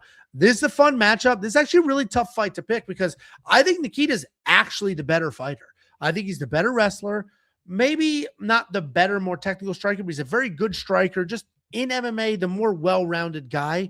The reality is that chin is long gone, and Modestas hits like a truck. And if Modestas lands anything near what he landed in his last fight and many knockouts before that, Nikita's getting knocked out. So I'm going to pick Modestas here. I'm just going to pick the guy who hits harder versus the guy who doesn't have the most durable chin. But Nikita Krylov's the better overall fighter, so I likely avoid bets here. Maybe Bukauskas inside the distance decision, no action, but that might be juice. But Modestas is going to be the pick here. Literally just 1 + 1 = 2. Power plus no chin equals win for Modestas. What do you think, Jacob? Yeah, I bet Modestas, and that's just because 1 + 1 it should equal 2 in this matchup. In my opinion, if Modestas just kind of stays paid, just let Krylov do what he does, and that's just kind of get over aggressive and make a mistake. Like he's gonna put the chin in a position at some point for you to touch it, and if you touch it, he should drop the way things have been going, especially the way Modestas strikes. I do worry a little bit because he is kind of that karate style. I know Krylov is like technically like that crazy karate background or whatever, but Modestas definitely kind of fights more of like the traditional karate style to where he like blitzes in. Sometimes when he blitzes in, he kind of gets caught because he blitzes in and then there's no real kind of blitz out. Like you see kind of MVP and Wonder Boy, they're kind of like pop, pop, they're in and they're out. Modestas will go in and then kind of stay there and kind of scares the shit out of you because as he lunges in, he kind of does square up, which is what you never want to do kind of in the pocket. So I want him to stay patient, let Krylov kind of get frustrated and let him blitz in because you saw when he came in, he comes in pretty reckless. So the shot will be there if you just fucking stay patient. I'm going to play it. I can't remember what minus 130, I think, for the, or no, not minus. It was plus 140. So instead of the money line, I think Modestas wins. He's eventually going to touch that chin. So I'm going to chase it a little bit with the KO bet. If it goes to a decision, I'm not going to be crazy surprised, but just the way that Modestas has kind of been flowing a little bit and the way that he can land strikes with that kind of boom, like right on that fucking button, and the way Krylov has been reacting to shots. I mean, I'm going to play a little 1 + 1 equals 2 situation and see how it plays out. So there we go.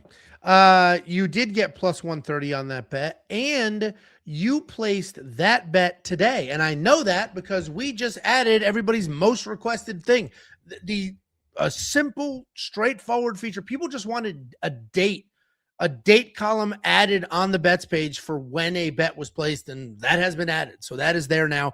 You can see not only every bet that we have on the board, who placed the bet, what type of bet it is, whether it's a prop bet, whether it has a fancy name like lock of the week or slam of the week, whatever it is, the actual bet itself, how many units we bet, the odds, and then the date the bet was placed. And that'll help you if you're taking a look at the odds and what's going on there. If you check the page pretty often, and did I miss one? When was the last time I checked? That's all there at WeWantPicks.com. Jacob and I both on the same side of this fight, using, honestly, the same logic here as well. $8,400 in DraftKings Fantasy for Modestas. If you also think he wins. And yeah, I'd love it. I'd love to answer it.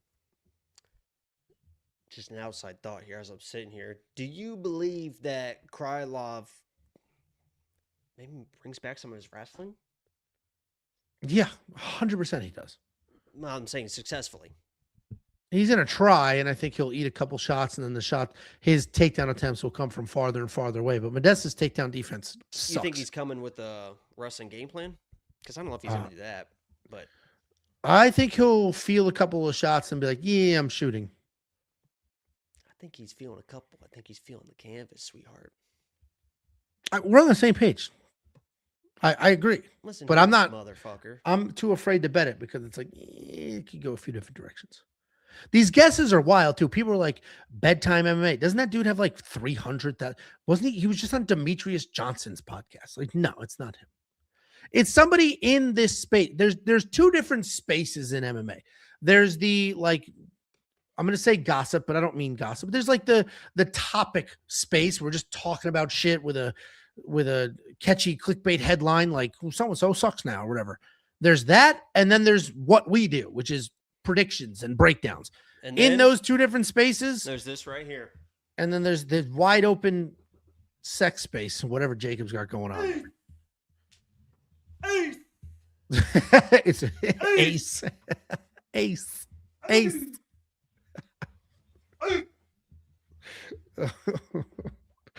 Ace, ace, ace. Your guys' guesses are terrible. I've seen a couple solid guesses, but for the most part, the rest are awful with no logic whatsoever, just throwing out random names. People keep saying MMA Joey. I have him in the gossip space. This dude's just saying wild shit to go viral randomly. So no. Somebody who does this exact thing, breaks down fights, gives you their predictions, what to do with that information. That person. Yes, people have guessed right. It's me. Correctly. Idiots. Jacob, we're rebranding the. I'm bipolar. My split personality is fucking. That's why he has 2 cameras. Here we go. Woo! 2 cameras. It's funny because somebody's like, I said this person is funny, and somebody said it's not lucrative, is it? 9 comments in a row. That dude's not funny. Correct. Mendoza. Next up at UFC 324, we have Ateba Gautier taking on Andrey Pulyaev. Ateba Gautier minus 800. It's not Ateba? It might be Ateba. Minus 800. 5-0. 9-1 in his career, taking on Andrey Pulyaev. 10-3 in his career. 4-1 in his last 5. He's coming off that bounce back win over Nick Klein. Ateba Gautier, nasty striker, incredible speed, great power. He does a phenomenal job mixing up the boxing and the kickboxing. He'll throw to the head. He'll throw to the body. He does everything insanely fast. Even if you have a nice tight guard, he will just fire the hell out of that until it hurts so bad your hands start to drop. He's very dangerous with not only 8 finishes, but 8 early finishes. This dude is a wild athlete who comes out hot, and like so many others, that flame does start to die. He does gas and slow down as the fight goes on. He is coming off yet another impressive UFC knockout. This time was over short notice step up Trezin Vines. I mean, Guy's 23 years old. That might be the most terrifying fact in mankind. That can't be. Is he lying like Jose Aldo? That literally, when I'm thinking of terrible facts, I'm thinking like, oh, the sun's going to explode eventually. Like, oh, are aliens here? Like, we don't know what's in the oceans. And then Ateba Gautier is 23 years old. It's terrifying. Yeah. No. Dude's dialed. It is insane. I just, once I knew for a fact that Jose Aldo was lying about his age, I don't trust anybody's age anymore unless they're he's got born in America where he's got a little baby face there. I mean, he looks not a day over 30. No, he's got like the hairline's going back a little bit. Whoa! Like he does not look 23 years old. It was just a joke, Angelo. What so was he doesn't look a day over 30. It was like the whole time I was being sarcastic. You know sarcasm? He looks older than 30. Google sarcasm for me, if you don't mind. Hold on. How do you spell that? C. Car. He's taking on Andrey Pulyaev, solid striker. He takes his time. He keeps things tight. He's very tall. He used that range really well. He used the jab more than most people do. And many times, unfortunately, there's nothing behind the jab. He's just kind of jabbing to nothing. He does do a nice job working the body on the feet, transitioning the takedowns if he needs them. He is coming off that knockout win over Nick Klein where he gave up 4 takedowns before eventually finding that fight-ending kick. I do like this fight a lot. And every time I broke this down, I basically mentioned it's a logical evolution in Ateba's career because it is a striker versus striker matchup, but also the fact that Ateba has just been beheading people as quickly as he has in the UFC. Well, now he's going to be tested against somebody who actually has a UFC win. He's going to be tested against somebody who's pretty tough, tested against somebody who has decent striking, tested against somebody who I don't think is just going to roll over and get knocked out in the first 30 seconds of this fight. I think Ateba wins, but I think it's a logical step up. You can't look at the Trezin Vines win and be like, nice win. That was a short notice step up against a guy who's not UFC caliber. The knockout before that, similar situation. So Andrey Pulyaev is good. Is he great? No. Is he UFC caliber? Probably bottom of the tier. So let's see what Ateba looks like in this fight and then gradually work him up. There's no reason to just rush him into something crazy. I think this is a solid step up. I think he passes the test, but I am kind of hoping this fight goes a little bit long. I want to see what Ateba looks like in round 2, round 3. Like I've seen him gas in the regional scene. What does he look like in this fight? In the UFC if he starts to slow down. Ateba's the pick. The odds are probably correct. What do you think, Jacob? Yeah, the biggest question mark for this fight, and by the way, let me preface this by saying I think Ateba is like the biggest, I think he's the best prospect in the UFC. Only 23 years old. The guy's got unbelievable striking because he's not just winging right hands and just fucking not. I mean, this guy is fucking dialed in with the striking, and the more he keeps fighting, the more that wrestling is gonna catch up, right? Obviously, he knows that's the whole people are gonna want to take him down. He's already so strong that if he just has the wherewithal to dig an underhook, he is strong enough to just fucking rip that fucking underhook and keep himself afloat. But the biggest question mark for this fight is Pulyaev kind of a guy, or is he just another can? And if you start digging into his record, you see the 10-3, you see the Russian, you see 4-1, you're like, okay, this guy might be a guy. He's a long-ranging striker, could give Ateba some issues. 3-5 as an amateur. Started his pro career 4-2. Those 4 wins were against opponents combined, I think 6-12, something like that. So a little fluff in the record. Now, Ateba hasn't really fought anybody as well, but this feels like it could be another can situation. I do worry. One of the biggest worries I have in the world is when we have split stances and the split stance guy can throw his power leg. And that's going to be Andrey in the southpaw stance. Though he throws really, really good kicks. He'll throw a calf kick, body kick, and then come upstairs with the head kick. And if Ateba stays at this kicking range, he's going to get his arms beat up. He's not going to like it. He might press a little bit too much, and Pulyaev can kind of stick some shots in there with the hands, get back to space. But the way that this fight is designed, it feels like it might be an over 1.5. I know a lot of people are probably thinking an over 1.5, like, oh, he can stay safe and stuff. But the way that he is going to throw kicks, it's going to force Ateba to get in this guy's chest. Like, Ateba has been patient, and he'll kind of take his time on the outside. The second he starts getting blasted by kicks, which I have imagined Puliev's going to throw a lot of them, it's going to force his action to force him to get inside. And when he gets in this guy's chest, this guy Pulyaev, as good as he can be and look offensively, defensively, he's kind of one of those just kind of skinny arm, kind of like kind of whoa, against the fence. There's not like a lot of head movement. There's not a lot of high guard. And what Ateba does best is just pin people against the fence and just fucking stick them. So I understand why people might see this fight. And there's always that, you get the split stance, you get that power leg, you get some head kicks thrown. Weird shit could happen. Like I saw Nazareth fucking die because of some shit like that. So it definitely is a little bit interesting, but I think the way that Pulyaev is going to try and fight Ateba is going to force the action for Ateba to get in his chest, and from there, I think it's big trouble. The second he lands on anybody, they're like, holy fuck. Like, the reactions that he gets. I mean, Jose Medina was known as, like, the Mr. Durability, and he got hit, like, once and was like, whoa, like, what the fuck? So, watch the head kick if you're Ateba, for the love of fucking God. But get in there, throw that right hand right down the middle, and it should land. I mean, this guy isn't, like, crazy good defensively. So, just don't stay at kicking range. Yeah, listen, I'm picking Ateba. I think he should win. I like the matchup. I think it's a nice, it's very clearly a step up from his previous opponents. And I think it's a logical evolution. So yeah, there's a lot of people. I think people don't realize that he's only 23. Even if he's not 20, he's probably gonna be 26, 20.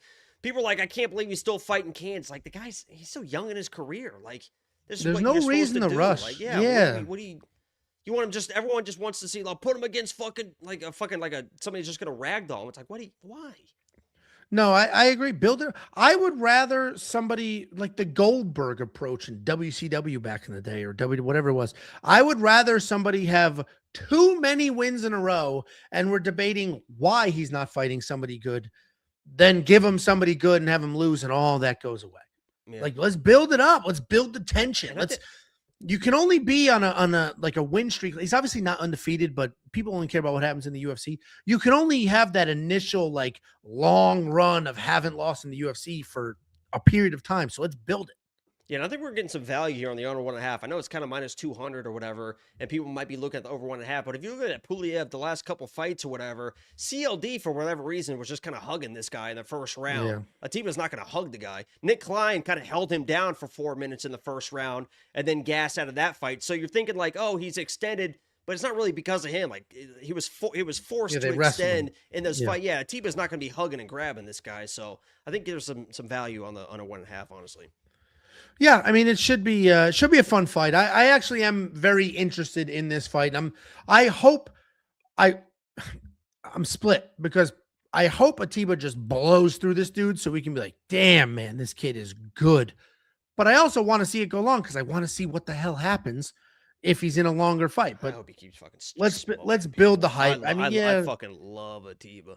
I've been talking. Obviously, I'm friends with Brundage, and I talked to him about matchups. Like, he asked me, like, who do you think they would give me, or who do you whatever, this and that and stuff like that. And I've called a couple of his fights or whatever, and he keeps saying, I'm waiting for him to give me Ateba. Like, he's like, gonna punish he's me? like, I'm waiting, and I keep thinking like, no, fucking, you can't, dude. I know, because I think he accepts pretty much any. I mean, he's fought pretty much anybody. Company man. Yeah, he fights anybody and everybody. And I'm pretty sure if they gave him Ateba, he'd be like, yeah, I'm fucking fighting Ateba. But I'm like, dude, please don't fight Ateba, dude. I love Ateba. He's fucking dangerous, man. This should be a really, like, just a fun matchup on the new Paramount era, I guess we'll call it. The fact that they have multi-view teased in the app, like, I'm so excited to see what happens here. Like the video if you haven't already. 2026, baby. Do you think, by the way, obviously it shouldn't, but do you think Paramount TV deal, you think they're in the judges' ears, the commissions, a little bit, to be like, we're looking at this in 2026? Do they have those type of conversations going into a new year? Like, hey, we're looking for this, we're changing, we're looking scoring criteria. Do they have those pep talks? I mean, technically speaking, the UFC, the judges are government employees. So the UFC has no say whatsoever. They can propose. I know that, but I'm talking about the commissions themselves being like, do they ever have like yearly seminars? Like, this is what Like maybe just to go over like eye pokes, like this is what we're looking Oh, for. with This their is how, own commission yeah, members? that's what I'm saying. Oh, Yeah, that's what I'm 100% saying. they do. That's what I'm Yeah, saying. So is there a 100%. point where it's like, now we're talking to not only the refs, but now we're talking to the judges. This is what we want to lean away from. They this. all 'Cause work for the NFL, commissions, so NBA, every year before the year, they talk to the refs and they say, we're looking for this. And the refs will tell the teams before the games, like, hey, we're going to score this a little bit different. We're looking, hey, if you're doing this, you were doing this in the past, you can't do that, right? You can't hold here. You can't dribble here, all this stuff. So I wonder if they're in the judges' ears being like, hey, we're looking for more action on top if you're going to score the round. We're looking for, just interesting to see if judging looks a little bit different with a new TV deal. That's all I'm saying. I don't know. Yeah, if the judging may not, but the roster will. UFC's like, you're boring. Goodbye. Right. Yeah, they're going to control what they can control as far as being the better 100%. product, for sure. And outside of America, some countries have established athletic commissions, but some of these countries don't. So the UFC just brings their own people and they can kind of just do whatever the hell they want. Like the NFL, the NBA, those are private organizations. They can just do whatever the hell they want. Like the whole thing is their world. There's refs unions. Refs have their own unions and stuff. But the unions are bought by, but they don't work for the government. They work for the NFL. Yeah, but they can kind of control a lot of shit because the NFL refs went on strike and it was a fucking shit show. It was bad. I'm shocked. Just fire them and get new ones. You run the whole thing. It's fucking. You would be surprised. Everyone thinks refs are bad until the good refs stop reffing. It was that was like the infamous. You probably don't remember, but there was a situation where it was like a Hail Mary with the Packers. I think it was Aaron Rodgers. It was in Seattle maybe or something, and the guy caught it. And in the still picture or the video, there's one ref going like this, and there's one ref going like this. Oh, yeah. Like, it was like, Jesus Christ. Like, they didn't even talk about it. Like, usually they get together. It was a whole, they were bad. You can't just find new refs. Yeah, I just assumed you could, but I guess it makes sense. Super chat from Merchant Vert. Welcome back. You guys were great in the rip. Damon Did you watch that? and Affleck. No, I heard it's great though. I only watched the second half. I was doing something, then I went out and my parents were watching it. Yeah, it was, the second half, like I saw the twists and turns and it's like, oh shit. Yeah, fucking, it has good Rotten Tomatoes score. And for a Netflix movie, like critics typically just hate Netflix movies.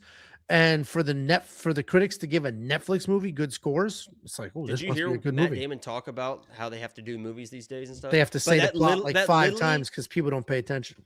But because of that, I was able to tune in halfway through.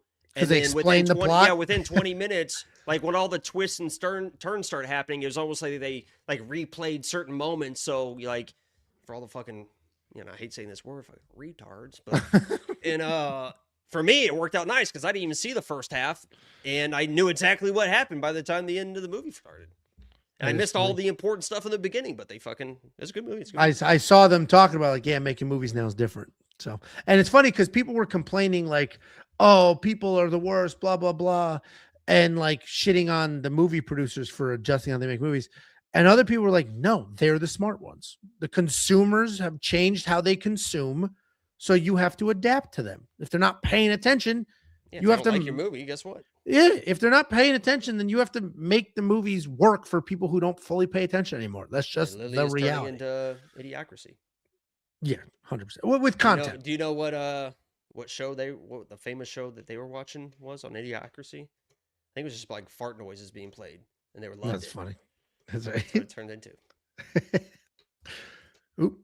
Next up at UFC 324, we have the featured fight of the prelims. We have Umar Nurmagomedov taking on Deiveson Figueiredo. Umar Nurmagomedov, 19-1 in his career, 4-1 in his last 5.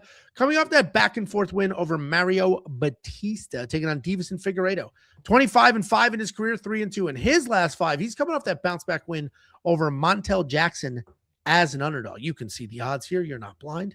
These are astonishing odds, and I don't think they're wide enough. I think Umar Nurmagomedov in this fight should go down as maybe the biggest favorite of all time in the UFC. And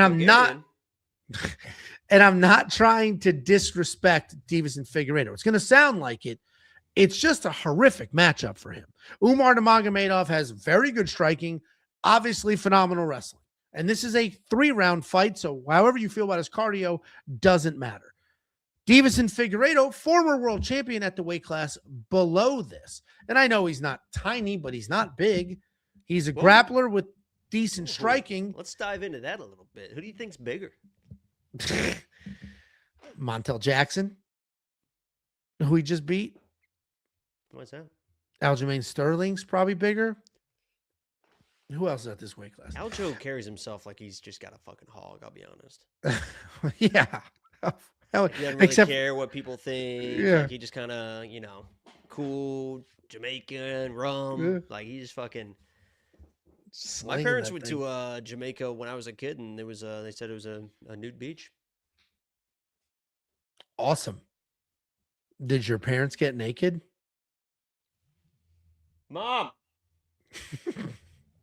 Put on the parent cam. Just them in the living room like Roseanne. Just looking at that same Little couch. They are. It's 9 o'clock, so they're both in. Oh, jeez. Yeah. They're both in bed. So. Yeah, we'll keep it down. Listen, Figgy, I made the comment on my quick pick video that he doesn't really have a ton of power in his hands. And people are like, oh, LOL, Figgy doesn't have power. Who the fuck's Figgy one punch KOing? Who the fuck's he doing that don't to? say. Not at 135. Maybe, yeah, I was gonna say maybe more at 125, but he's still got. He's cracking some people. I'm breaking down a fight at 135. The reason I'm so confident in Umar, again, it's not a disrespect of Deiveson. His name is Kumar. It's the fact that Deiveson, to get his wins, is a bully who can pressure forward and get the takedowns. And it works well for him. He smoked Cody Garbrandt doing that. It works well for him. This is not that matchup. He's not going to bully Umar. He's not going to drag Umar to the ground. He's not even going to have success striking with Umar because Umar's a great striker who can manage range and he can decide to wrestle whenever he wants to. So I just don't see how Deiveson can win this fight. He's not going to one-punch Umar. He's not going to out-grapple him. He's not going to out-wrestle him. He's not going to catch him in anything. It's only 3 rounds, so he's not going to outlast him.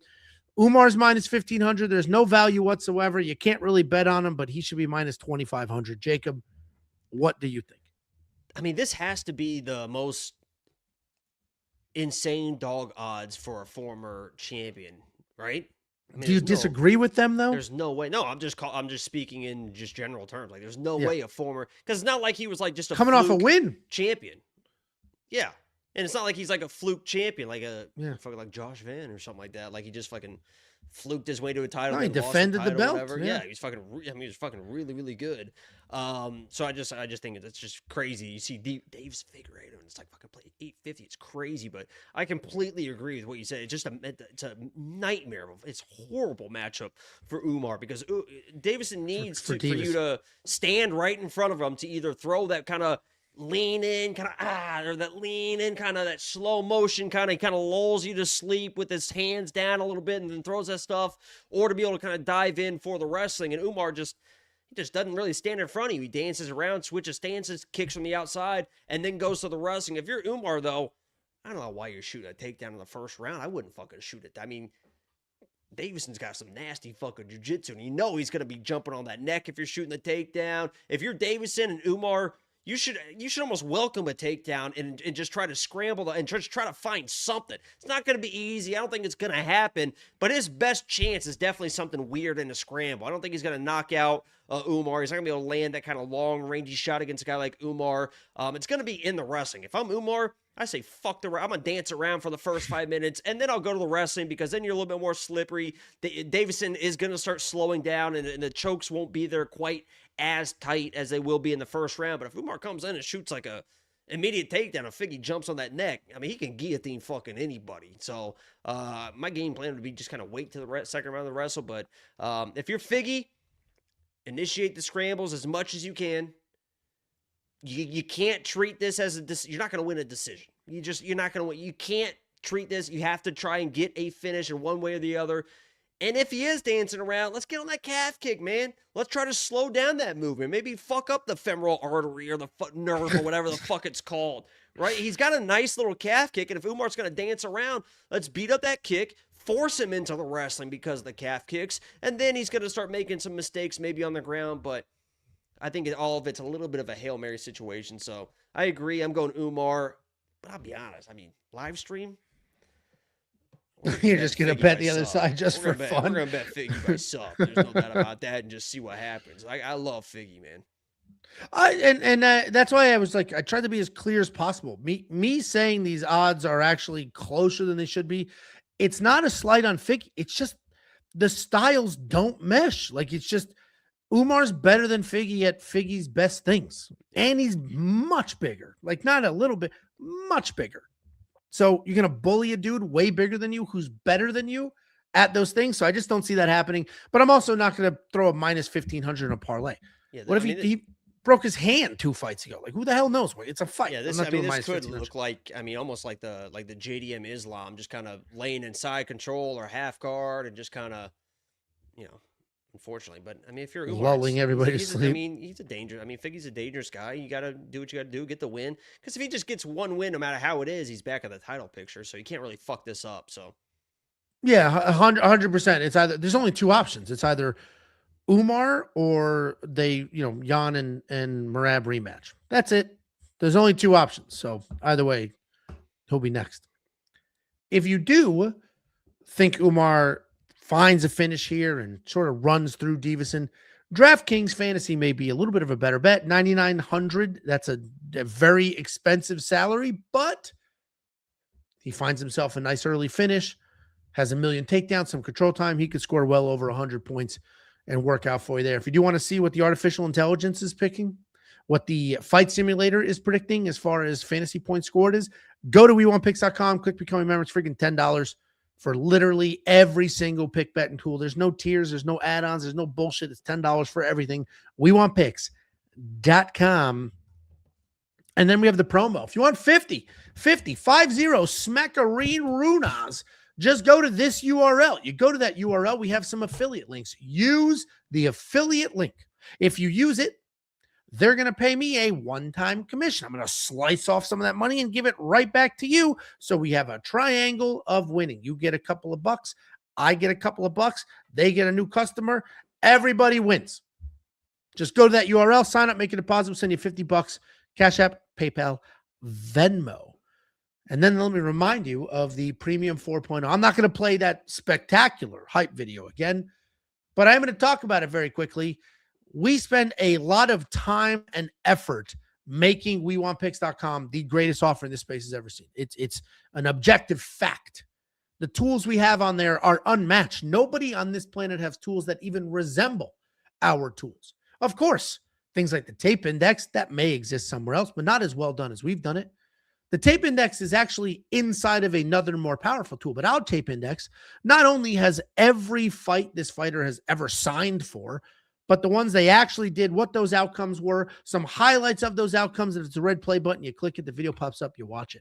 But the tape index is actually inside the data analyzer. The data analyzer is the most powerful tool this space has ever seen, period, end of story.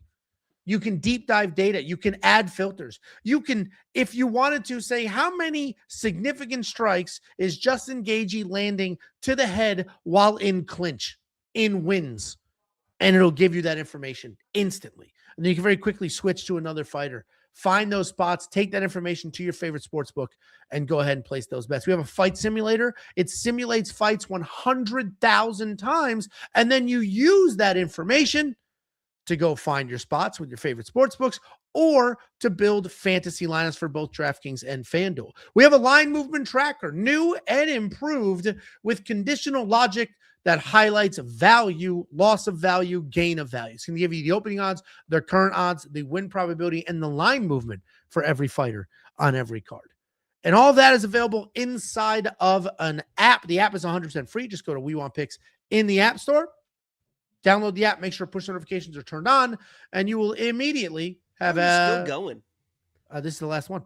And you'll immediately have everything at your fingertips as well as push notifications when we place new bets. WeWantPicks.com. Click Become a Member at the top. It's $10 freaking. It'll give you full access to every fight that has been announced so far. We have future bets on the board. All the tools are fully loaded through UFC Seattle, which is in March. WeWantPicks.com. Click Become a Member at the top. And we got some vlogs coming up. I'm filming a vlog this weekend. I'll be hybrid watching UFC and at the Peak Fighting Championships in Frisco, Texas, doing both things. If you want to send something for the vlog, we picked up some mail today. If you want to send a recipe, Jacob, did you hear I'm trying to put together a cookbook with the members' recipes, and then we're going to sell it and donate the money to sick children? Did you hear that? I had cancer. I'm trying, and that's what we're going to give the kids. Huh? Yep. And we're going to donate the money and give it to those kids. Me? I had cancer. I was just in the ER a month ago, so I think the money should go to me. I bet. If we take a community poll and you choose Sick kids or me, I bet they choose me. Honestly, they probably would, and that's a little problematic. But if you have a recipe you want to send, I am 100% serious. 1 for me and 2 for sick kids. Let's see what happens. We've got 5 preliminary poll. We've got like 5 to 10 recipes right now.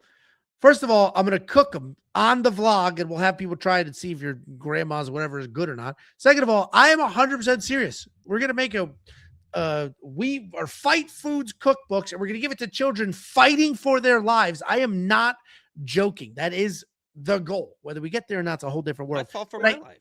But we that can't cancer just was not easy. It was real easy. Surgery. It was. They just went, and they cut. It was easy. Look at that. You tell me this is easy. It is a giant, jagged scar, but I mean, it was numb. A little. It's 2 different stitches. Oh my God! IU just got a fucking defensive touchdown. They're up 10 now. This guy said 100% Angelo's deep frying ice cream. First of all, have you had deep fried ice cream? It's fucking delicious. That's the dessert at Asian places, and it's so good. Whoa. I'm not going to let you hate on Asians. I just said it was so good. Yeah, but there was no hate Asians, whatsoever. I didn't like that. Because it's not just Japanese, Chinese, Japanese, Thai places. All the Asian places got fried ice cream. All the Asians you know. I think there's the Cambodians. Yeah, go ahead. Keep going.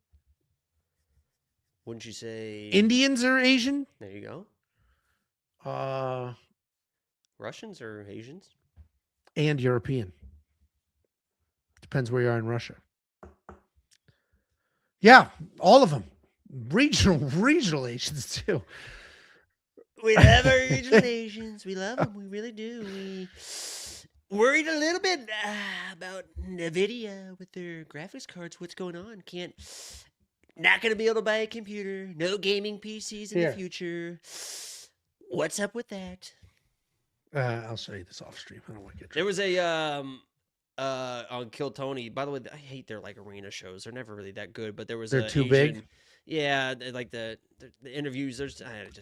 But there was a Asian girl that stole the show because she randomly it was a pretty good set, pretty good interview, and then all of a sudden she brought out the Donald Trump, and everyone fucking loved it. I like the last Kill Tony on Netflix. I think it's the only episode I've actually watched start to finish. So which one was it? I don't know. The last one, not this one. The first one. I think the first one. How many times have they been on Netflix? They've only been on Netflix twice, and not the most recent one. So it was a stadium show. I think it was at Madison Square Garden. Yeah. Those are terrible episodes. Yeah. All right. Here's the address if you want to send something for the vlog. We want picks. P.O. Box 406, Prosper, Texas, 75078. Super chat from Merchant Vert. Who's your daddy? Muck Fiami. Also, sign up for premium is $10. Well, thank you, Merchant Vert. We appreciate you. Lifelong, baby. Lifelong fan. Bobby Knight. I was one of the rare kids. You know Bob Knight? Sure you've heard the name. I do. Knight, yeah. And his fiery demeanor. Yeah. If you were a kid growing up in Indiana in the 90s, like it was like you're like every one of my friends and stuff, it was a dream to play for Bobby Knight. Like we couldn't wait to play for somebody like that. That's how I was fucking raised. Get in my face, yell at me, fucking he got fired before I got recruited. But I think he would have really loved me as a player. You have he tenacity. was choking out one of his coaches, one of his players, and it really kind of became a dang. But I mean, maybe listen. Yeah. Well, what did he do? Right. Yeah. I mean, there's a reason why his hands are around your neck. He didn't just. It wasn't having. You guys weren't having a great practice, and then he just decided to do it. Like you fucked up. Listen. What'd she say? First question every time. You said what now? Because that sounded like something. Opening up the UFC 324 main card, we have Arnold Allen taking on Jean Silva. Arnold Allen, 20-3 in his career, 3-2 in his last 5, coming back after a little bit of more than a year away, taking on Jean Silva. 16-3 in his career, 4-1 in his last 5, coming off his first UFC loss. Arnold Allen, very good fighter. He's a very good striker. He loves to come forward. He's got a big upright stance that helps protect him when he is outside range, and then he comes lunging in with solid power, good speed. He's got great footwork, great hand speed. He mixes in takedowns really well. He's got a few sneaky submissions. His takedown defense has evolved over the years, and it sits solidly at 75%. He's coming off the decision win over Gaethje, where really the activity was enough to get him the nod, taking on Jean Silva. Powerful striker, creative striker, loose, creative, does all sorts of crazy, ridiculous stuff. He starts to have fun out there, hits a flow state. Most of the time it works for him. In his last fight, it did not. He was chasing a little too heavy, walking down Diego Lopez, and then ate that big spinning back elbow. He's wildly aggressive, a ton of fun, and very dangerous on the feet. This is an interesting fight on the card, and it certainly piqued my interest because prime Arnold Allen is very good. Top 5 in the weight class, easy.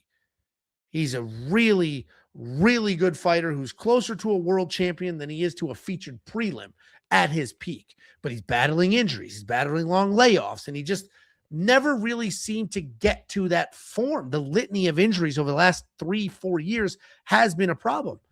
Jean Silva, we all know, is very, very good, but he's a little reckless, a little chaotic, and he just got KO'd. His first loss in the UFC was a finish loss in a very emotional exchange in a very emotionally driven fight. What I don't know is if Jean Silva changes because of that. If Jean Silva comes out here and he stays fast, he stays creative, he stays accurate, I think he wins this fight. But if he comes out here a little hesitant because the last time he was in a cage, he got knocked out and he doesn't want to deal with that again. So he's not walking down. He's not moving forward. He's not chasing. Arnold Allen could walk down Jean Silva and win a decision here. I'm going to pick Jean Silva. I'm going to have to trust that the autism is enough for him to not adjust and to just be who he is. So Jean said that this is like the autism fight, like this, the autism spectrum. Because Arnold Allen's on there too? Yeah, he's like, calls himself like, he's like the quiet, weird, autistic guy, and John Silva's the guy that barks like a dog. Loud out, yeah. I'm pretty sure that's what they said. Like, they classified it, and John was like, yeah, that's pretty funny. I think, because Arnold's a funny guy. He's a really funny guy. Oh, for sure, because every time he pulls out of a freaking fight for some random injury, he's posting funny stories about it. So, listen, I'm picking Jean Silva here, and I'm picking him under the assumption that he is going to be who we've seen him be. But he was just knocked out, and he might be different. Jean Silva's the pick. What do you think, Jacob? I like Arnold Allen. I like him as a person. I'm pretty sure way back in the day, 2022, he was lock of the week versus maybe Sadiq. I can't remember what it was. But let me ask you this, Angelo, and just think about it before you answer. What does Arnold Allen do really, really well? He's very fast. Powerful, good striker. No. The answer is nothing. He's a solid fighter. Tough son of a bitch. He's got good boxing, but he's just kind of just a southpaw boxer. He's just a southpaw pressure boxer. Then he's not overly fast. He's not overly powerful. He's not knocking people out. He'll stay in your face. And it's just kind of, a lot of people just kind of struggle with southpaws. So he's able to win decisions. But against like decent strikers, you know, or a wrestler, or even in that Giga fight, Giga was laying in some good stuff, but he was able to kind of walk through the boxing or the kicking of Giga eventually and get more to his boxing. He's a tough guy, a pressure guy, but he's just kind of a southpaw boxer. And if you watch Jean Silva, in my opinion, he can fight from either stance.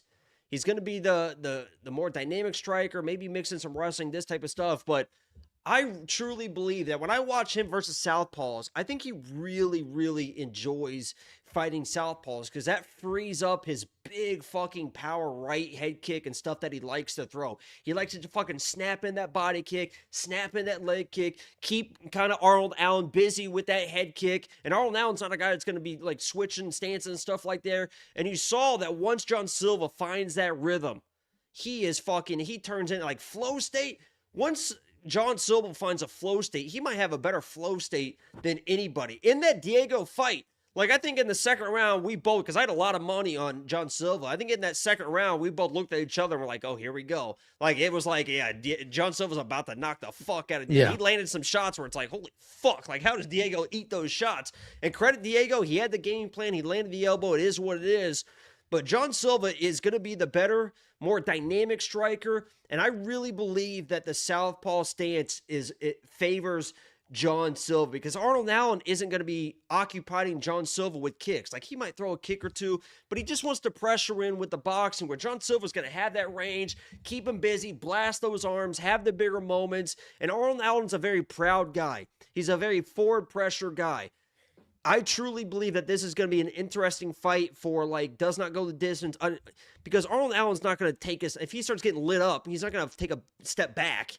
He's going to go for it. You saw in that Dan Hooker fight. He just went at it, got clipped, and wasn't like he got sat down and wasn't like whoa. Let me reset here. He got sat down and just fucking was like fuck it and like just fucking went for it. I think he's going to start getting tagged, start getting a little frustrated. And if he starts getting frustrated, he starts really pressing a guy like John Silva. Unless he's kind of grabbing him, holding him, and trying to use some physicality because Arnold Allen's a big, strong guy. His dad's like a former like fucking bodybuilder, like a fucking just jacked ass fucking dude.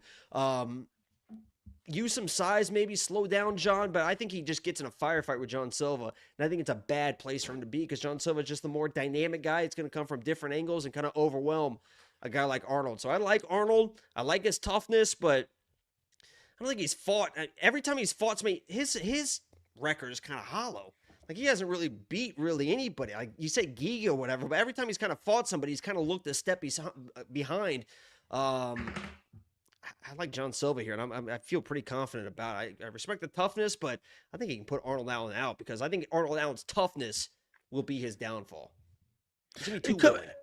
And he's been dealing with just injury after injury after. So like this is not peak Arnold Allen. Like he's definitely timing could be an issue, and you know John Silva, he finds that timing fucking like instantly. It's crazy how all of a sudden the way the quickness at which he finds his range is like unworldly almost. Like it's one strike and all of a sudden it's like bang, bang, bang. It's like everything is just landing on the fucking button and he's out and he's fucking people are whiffing shots like just barely. It's crazy.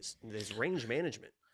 Yeah, I my one and only concern is if John Silva changes things up. If John Silva decides that he's not going to be the aggressive guy because of what just happened. I mean, his aggression is what got him knocked out. Instagram videos of him with covered in blood and shit. So I think he's going to be okay. Literally. Like, I mean, like he's put like a man fucking possessed. I think it's going to be fine with the aggression. And there's a world where he blows the doors off of Arnold Allen. Diego wins next week. Volk retires. And then we end up with John Silva versus Diego honestly, for a title. Like, Arnold Allen, like, he doesn't do anything great. He's not, like, crazy fast. He's not crazy powerful.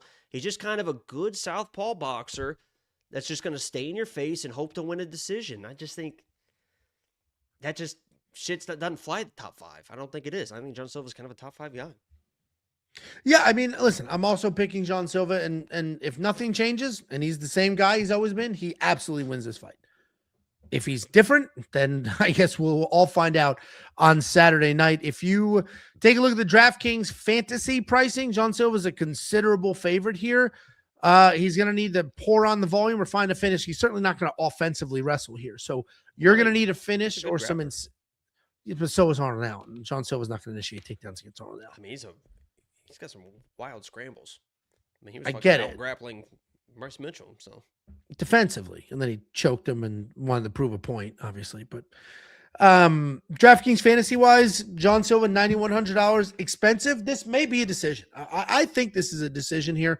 Arnold's very tough, both primary strikers. Arnold may shoot a takedown if things aren't going well, buy himself some time, but Obviously, this is a high-level fight. I'm looking forward to one of the more exciting fights Arnold on the card. Toughness will get him put out. Kind of like the Drew Dober. Like Drew Dober kind of just went at him, and then eventually you can't. Yeah. found that shot. I mean, Arnold's not going to take a fucking bat step. And if you just keep, I mean, John Silva's such a good counter striker. Just feint you in, pull you in, and then fucking stick you, man. Crazy. I mean, it's definitely one of the more interesting matchups on this card. If you do want to check out what the artificial intelligence has to say, what the other 3 cappers, one of them unannounced by the time you're watching this, probably is announced, but a new capper has joined the team. Check it all out. WeWantPicks.com. Click become a member at the top. We have a $9.99 super chat from This Isn't Will. This is not from Will. This isn't Will. Glad to get the new year started. Looking forward to the bets and content. Thanks, guys. We appreciate you, Will. It's funny because for the last 6 weeks, all I've done is like, oh, I need fights back. And then today came, I'm like, oh my God, I have so much shit to do. I have to update the graphics. I have to get the slide ready. And it was a good kind of like, oh my God, I have so much shit to do. I enjoy being back into the routines. Next up, at UFC 324, we have Natalia Silva taking on Rose Namajunas. Natalia Silva, 19-5 in her career, 5-0 in her last 5 on a 13-fight win streak, taking on Rose Namajunas, 14-7 in her career, 3-2 in her last 5, coming off that bounce-back win over Miranda Maverick. Natalia Silva, well-rounded as hell. She's always fun to watch, technical striking. She will occasionally wing some punches from her hip, but for the most part, she's got some creative striking, fantastic footwork, good pressure, and she does a really good job baiting opponents in the striking matches, and if she wants to keep it there, she can. If not, she can very quickly transition into wrestling. She'll even use some upper body takedowns, shoot a real takedown, and she does a nice job mixing it all together well. She's got great control on top if she ends up on the ground. She doesn't have a ton of power, but the footwork, the timing have all gotten her not only a lot of wins in the UFC, but a couple of finishes as well. She's coming off that one-sided striking win over Alexa Grasso. She's taking on former world champion Rose Namajunas. She was the world champion at strawweight, but obviously she moved up in weight. She's hanging around flyweight for her last couple of fights. Rose is pretty good everywhere. Arguably the more well-rounded fighter in this fight, certainly the more experienced fighter. She's got good wrestling, good BJJ, very good striking. The footwork is fantastic. The power is deceiving. She has wins over all-timers like Joanna Jędrzejczyk, Tisha Torres, Jessica Andrade, Weili Zhang 2 separate times. And as much as she can be a little chaotic mentally, in that cage, she is very buttoned up. She is coming off the decision win over Miranda Maverick. This was supposed to be Alexa Grasso and Rose Namajunas. Objectively, a much harder fight now for Rose than before. And I like this matchup a lot more because if Natalia Silva beats former world champion and like perennial challenger Rose Namajunas, then Natalia Silva is next up for a title shot. And even though she's kind of stepping up on short notice, plenty of time, and it's not going to be a factor here. I really enjoy this fight, and I think Natalia Silva, I don't want to say runs away with it because Rose is very good. I think the odds are certainly not wide enough when it first opened, but now they might be a little too far gone. I think Natalia Silva is going to be a little faster, a little cleaner, have better footwork, and I think Rose is just going to be a half of a step behind. Rose will actually be the more technical striker, but I think we're going to see a little bit of age. I think she might be stuck in the mud a little bit, start trying to chase some power, maybe look to wrestle, which would not go well for her because even Jasmine Vicious couldn't take down Natalia. Natalia is going to be the pick. I think just the footwork is going to be too much here. Natalia Silva is my pick. What do you think, Jacob? Yeah, two things for this fight. Number one, I'm going with Natalia. I think she really can win a 30-27, just kind of do the dancing around thing. It'll be interesting, if the judges decide like, oh, we don't like the kind of dancing around back and forth, backing up, thing for 3 rounds. But there's 2 things. The second that Rose shoots a takedown, or if she brings in a wrestling game plan to this fight with Fat fucking Barry or whatever, it's over. I mean, the second you see Rose shoot a takedown, it means she's frustrated with the strike here, can't figure out the timing, and is just trying to do it. And her takedowns are kind of like the dive in, inside trip and stuff, and she might be able to surprise Natalia with a takedown, but I don't think she's going to be holding down a girl like Natalia. But there is an interesting read for this fight. And we'll see if Fat Barry picks it out. But even if he does, Rose isn't the type of girl that she needs to be. If you watch Natalia fight, obviously it's a lot of just backing up. She's basically like the female Youssef,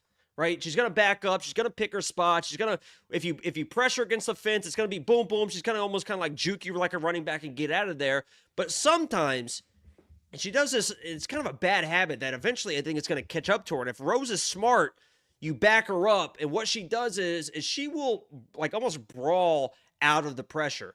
She will get back against the fence, be against the fence, drop her hands, and just kind of throw a big winging right left and use that as kind of like her out to get an angle or to get the pressure off her to circle off the fence. You can watch her in the tape and do all that stuff. And against other girls, it's worked, right? I mean, she hasn't been against like the highest level strikers. So she drops her hands, boom, boom, and then she circles out left or right depending on which hand she throws last. But against a girl like Rose, if Rose knows that she does this and pressures her against the fence and just kind of waits and throws kind of an extended combination and waits for those hands to drop, Rose is definitely more than capable and a good enough striker to find those opportunities. I promise you the opportunities are there. I watched enough tape and I started watching. I was like, oh no, I have it in my nose. Natalia has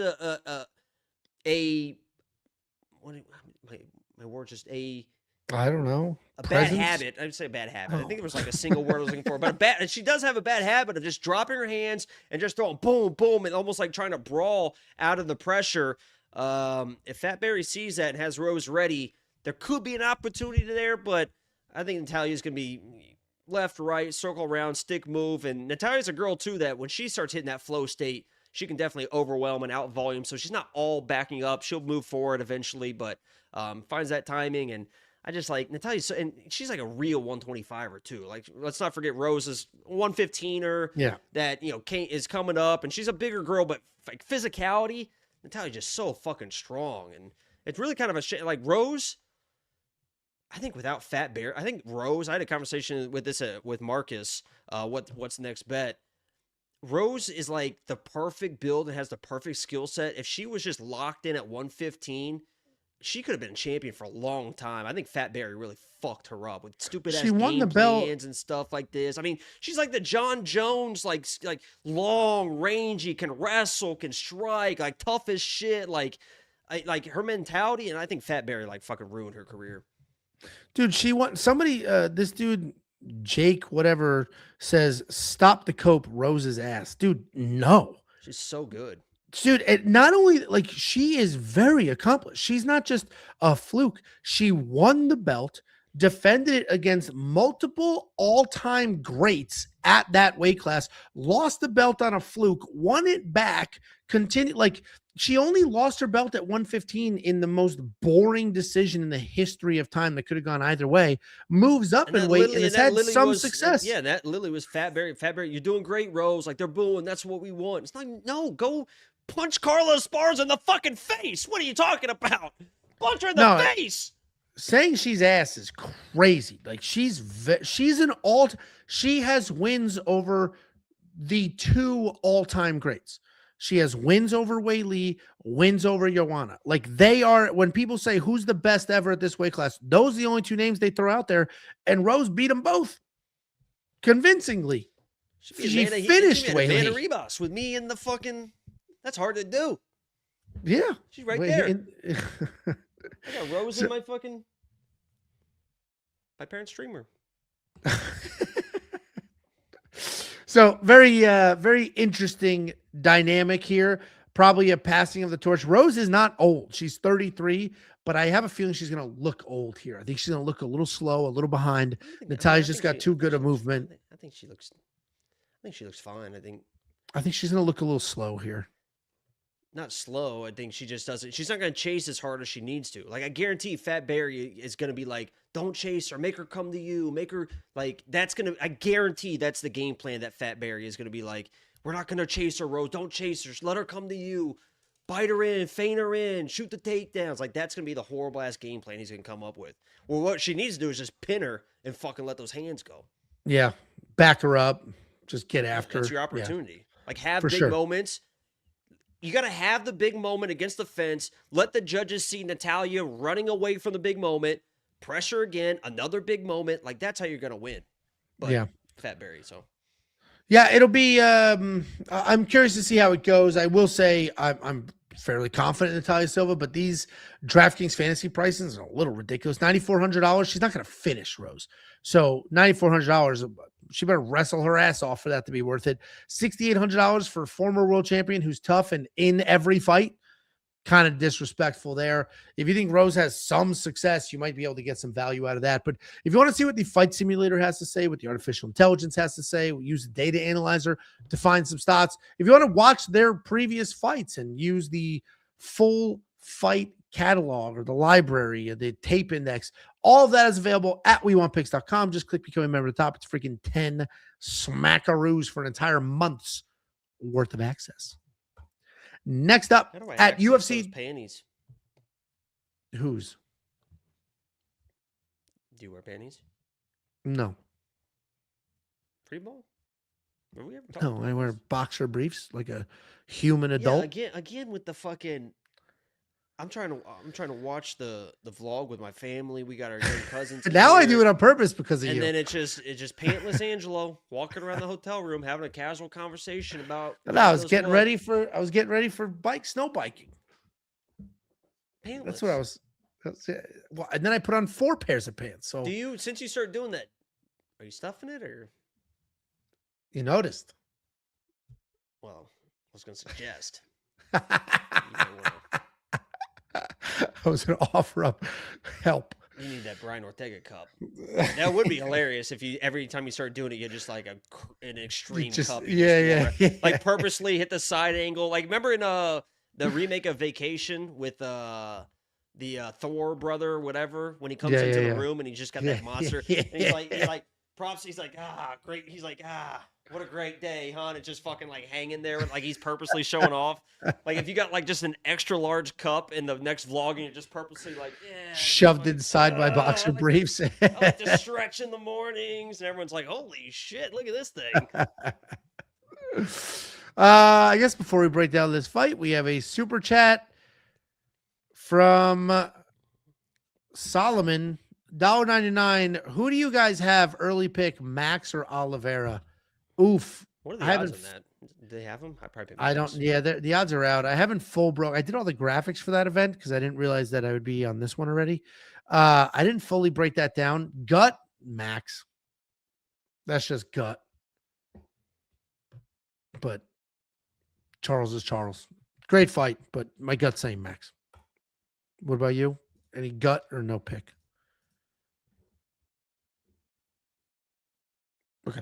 Next up at UFC 324, we have the featured fight of the evening. We have Waldo Cortes Acosta taking on Derek Lewis. Peptide Derek Lewis. Waldo Cortes Acosta 16-2 in his career, 4-1 in his last 5, coming off that insane eye poke situation in his last fight. Taking on Derek Lewis, 29-12 in his career, 3-2 in his last 5, coming off that win over Taliesin Teixeira. This is a fun fight. Couple of heavyweights that are going to get after it. We have Waldo Cortes Acosta with the insanely fast turnaround. This guy, I believe, has fought 6 times in 12 months. He's an athletic guy. He moves forward, pretty big, fast striker, landing almost 6 significant strikes per minute. And we've seen a handful of times already how ridiculously tough he is. We've seen his legs get battered like with a baseball bat and just continues to move forward like nothing happened. Got, I don't know, because they just had the Grammys. I don't know if you saw that. Me and him we didn't win, but we got nominated for best cinema duo or something for our film, something like that. So for the Burden of 9 Lives. Yeah, so we were nominated for the an Oscar for the best duo. If you guys haven't seen the movie, I'm in a movie with Waldo called The Burden of 9 Lives. So we were nominated. We didn't win, obviously, but it was nice to be nominated. Yeah, I mean, that's great. Congrats. That is we were fantastic. there. We went on, they showed the split screen, who's going to win. And it was me and Waldo sitting there. And you were in his lap? The Staples Center, or it used to be the Staples Center over in LA. Well, I can't remember what they call it now. But crypto, I think it's crypto.com. Something like that. Well, that's fantastic. Yeah, it was fun. It was a fun night. We went afterwards. Waldo, we got a table at Lux or something. I can't remember what that nightclub was called. in LA. But good time, fun time, great guy. Yeah. Nice. You don't want to make that story longer? You're good with that timing? IU just scored. They just went up 10. Okay. Waldo Cortes Acosta, busy, fast, all those things. And now the fast turnaround guy.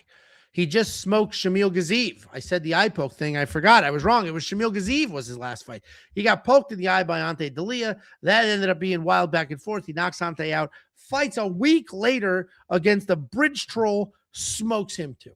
He's taking on Derek Lewis, the all-time knockout king. That's an objective fact. He has more knockouts in the history of the UFC than anybody else, and it's probably a record that'll never be broken. And we all know by now that's all he has. He will never shoot a takedown. He won't defend most takedowns. He'll barely throw out a jab. Derek Lewis does nothing until he does everything. There's nothing. We're not going to see him kick. We can't talk about his footwork. Derek Lewis is the most single-threaded fighter on the roster and somehow one of the most successful. It's absolutely crazy. And that's what we're going to get here. We're going to have Derek Lewis looking for a knockout, Waldo Cortes Acosta being faster, being busier. And as long as he doesn't eat a massive shot, he'll be fine. I mean, that's it. That's the breakdown. I'm picking Waldo Cortes Acosta. I think he will be faster. I think he'll be cleaner. I think he'll dance around. He'll touch up. And he obviously is pretty big, has okay power, but I also think he's ridiculously tough, has a good chin. Derek Lewis can knock out a horse. But the longer the fight goes, the power will start to wane. Waldo's going to be the pick. And what's funny about Waldo, and it's a peek into just a quick touch on the horse thing. How about you ever see them put down the horses on the racetrack? No. What a scene. Why would I see that? They bring out a curtain and just Jesus. When a racehorse just breaks their leg during a race, they just fucking put it down right there. They bring out a curtain and you can't fix it? Bam. Nah, I guess horses really hard to come back, especially race horses. Like they can't even have like a normal life. I guess like they're just. I was gonna say it doesn't have to race. It doesn't have to race again. Just let it live in a field. Put this big ass curtain around them and just fucking. I think they do it with injection, but it's more fun to think that they just. Put a shotgun out there. Just fucking. That is crazy. Yeah, so Jesus. Knocking out a horse is easier than you think. Like I knew they did that, but I didn't know it was like that instantly. Poor things. I think they should start doing that. UFC fighters. You're hurting the octagon? Sorry, Pantoja. You had a good run. I'm picking Waldo. But real quick before I hand it over, the funniest thing to me about the Waldo, people hated this dude's guts. He salsa danced and everybody hated him. Stop dancing, start fighting. Hated his guts. And all it takes in this sport to win the fans over, just win a couple of fights, show up on short notice a few times. Everybody loves you. Everybody loves him now. Everybody. Into narratives. It's crazy. Play into narratives. The second he got poked and now he's wearing the pirate thing, like play into even if it's like a negative, you can spin it because the second there's a narrative about you, if you all of a sudden just make fun of yourself, everyone's like, oh yeah, okay, yeah, it's fun. Yeah. He's a fun guy. Like that's all. If there is a narrative about you, just fucking play into it and people love it. And if it's a positive thing, people love it even more. Like, oh, I poke all this stuff, and now he's wearing the pirate thing. People absolutely love it. So, who do you think wins? Yeah. I will say, Galo K, to my Dominicans out there. Rest in peace, our boy Angel. That was our boy, 2026. Can't forget Angel. I'm a big fan. I went to the Dominican Republic last year. Great people. Unbelievable people. I've had my issues with Waldo in the past. We had a little Twitter beef and stuff like that. He was like, oh, I'm going to salsa dance on whatever because I was making fun of him for just eating leg kicks. He should win this fight. I'm going to pick him to win this fight. But what you cannot do, Waldo is too comfortable backing up and trusting his head movement and trusting his toughness against people that want to throw big punches, be able to stick that shot and time those shots. You don't want to get pinned down by Derek Lewis. Like, you don't want to be kind of hoping and praying Derek Lewis doesn't land a big shot kind of on the button when you're against the fence. If you're Waldo, I think you come out, pump that jab, keep it long, stay in his face, because Derek Lewis will back up as well, right? He comes out crazy, but then he'll kind of back up and wait to throw those big shots and time it. Keep that jab, wait for him to overextend, land that right hand. I got to go Waldo. He's the faster guy, but if he starts playing that, I'm going to put my back against the fence and drop my hands and try to time a shot, this turns into like a 50-50 fight pretty fucking quick. And against Derek Lewis, it's always a dangerous game, but Waldo definitely is the better fighter, and, you know, we'll see. I mean, Derek Lewis, maybe he brings in those, you know, inside trip takedowns and things get interesting. I don't know. I mean, he's got a couple. He does some wild stuff, and he says he's in the best shape of his life. I think he's on peptides. I don't even know what a peptide is. I think the UFC is giving it to him. Yeah, I think he said he's in the best shape of his life, like the last 5 or 6 fights. So we'll see how it plays out. I mean, every fighter pretty much, and then afterwards, nobody is like kind of fat going into this one. Yeah, actually, like Gaethje this week. Have you heard of Gaethje? My losses are only because I got in a bicycle wreck 18 days before the Charles fight, and I hit my head. And then he was like, and before the Max fight, it just mentally wasn't right. Well, that's okay. Well, that's fighting. Yeah, yeah. Half the fighter, I mean, I bet 75% are scared of their fucking minds when they're going in there. Of course they're not mentally. I think Chuck Liddell, was it Chuck Liddell? It might not have been him because he's kind of a nut. Somebody like that era, that big, was like, dude, I would throw up before every fight. Every fight, I would throw the fuck up. I mean, Josh Allen's kind of been struggling, so maybe that's why. But he literally he says he throws up before every game, and sometimes he can't throw up before the game. So in the middle of the game, he'll just fucking puke. Yeah, I get it. Nerves are a real. You might. I'm not surprised that you would get it. I've never been scared for anything in my life. I bet. $9,200 in DraftKings Fantasy. There is a world where Waldo knocks out Derek. Like, that's not crazy. Derek's been finished a handful of times. Sergey Pavlovich did it. Like, Derek's been finished to where people thought he was faking being knocked out. Yeah. yeah. People were literally what that Thai fight, like that little short little elbow, and people are like, that looked weird. Yeah. Idiots like that. Not me. I wasn't like that. But. There's definitely a world where Waldo knocks out, Derek knocks out. This could be fucking Derek Lewis versus Francis Ngannou, the worst decision in history. Yeah. Waldo's so like, he's not accustomed to not being. What am I looking for? What words am I looking for? He's been boring before. Most racial. Oh yeah. I'm on the Waldo side. Jacob's on the Waldo side. I got a couple of bets on him. One of them, it was him and Kayla Harrison. That didn't quite pan out for me with the Kayla drop, but I'm pretty confident in Waldo here. Derek Lewis winning by knockout would be the least surprising thing. Derek Lewis shooting a blast double would kind of change stuff for me, but I think Derek Lewis by Kimura, I think, is a really good value play. Peptides, baby. Peptides. If you want to check out every pick, he says he's the best one in Texas. And we've got one in front of us, so I tried to set that up years ago. I've been a blue belt for longer. So we'll see. WeWantPicks.com. Click become a member at the top. We have a $5 super chat from Thomas Rinker. GSP would get nausea before fighting. It made him nervous. Yeah.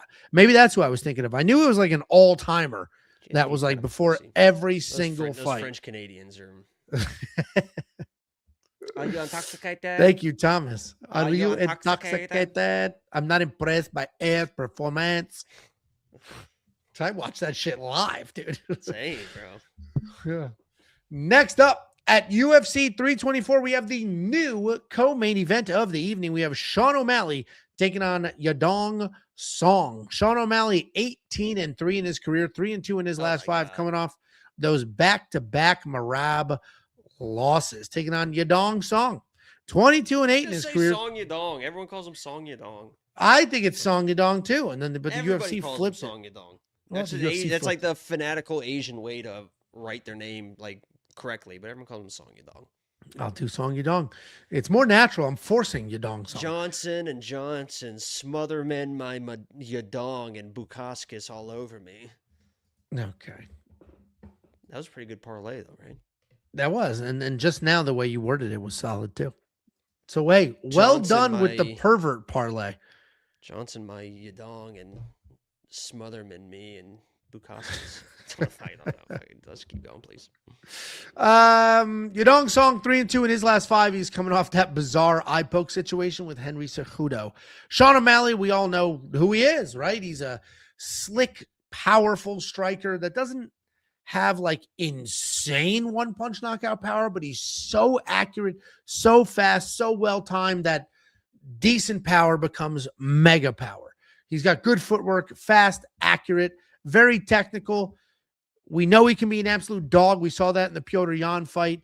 We know he can fight technical. His biggest asset is absolutely his accuracy. He did just get bodied by Merab Dvalishvili after putting down the weed, putting down the alcohol, putting down the podcast, and only sleeping with his actual wife. He's taking on Song Yadong, technical striker, moves really well. He's fast. He hits hard. He's athletic. He can be hittable. He gets hit with a little more than 4 significant strikes per minute, or about 4 significant strikes per minute. He throws everything with power, and that can leave him open to being taken down. That kind of leaves his arms a little wide open, and somebody with the accuracy of Sean O'Malley could exploit that. But he likes to dictate the pace, and we saw that when he is fighting a very good grappler like a Ricky Simone, he'll let his hands go. He doesn't care. He's going to do what he's going to do and not worry about what comes back his way. He is coming off that win over Henry Cejudo, kind of stained by the eye poke. I'm gonna say this jokingly, but it's not really a joke. Sean O'Malley built his entire career off the walkout song, right? You are who you say you are, a superstar. He built the whole career, the whole career. Give me a multiple choice. No. Rihanna. Oh my God. I don't know. Tyga. Yep.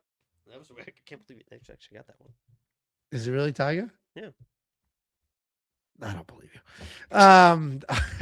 Anyway, he built his whole persona. That's a random name to pull out, by the way. What did you think of Tyga? I don't know. Who is it? Kylie Jenner when she was 16. Who is it? Who sings it? Lupe Fiasco.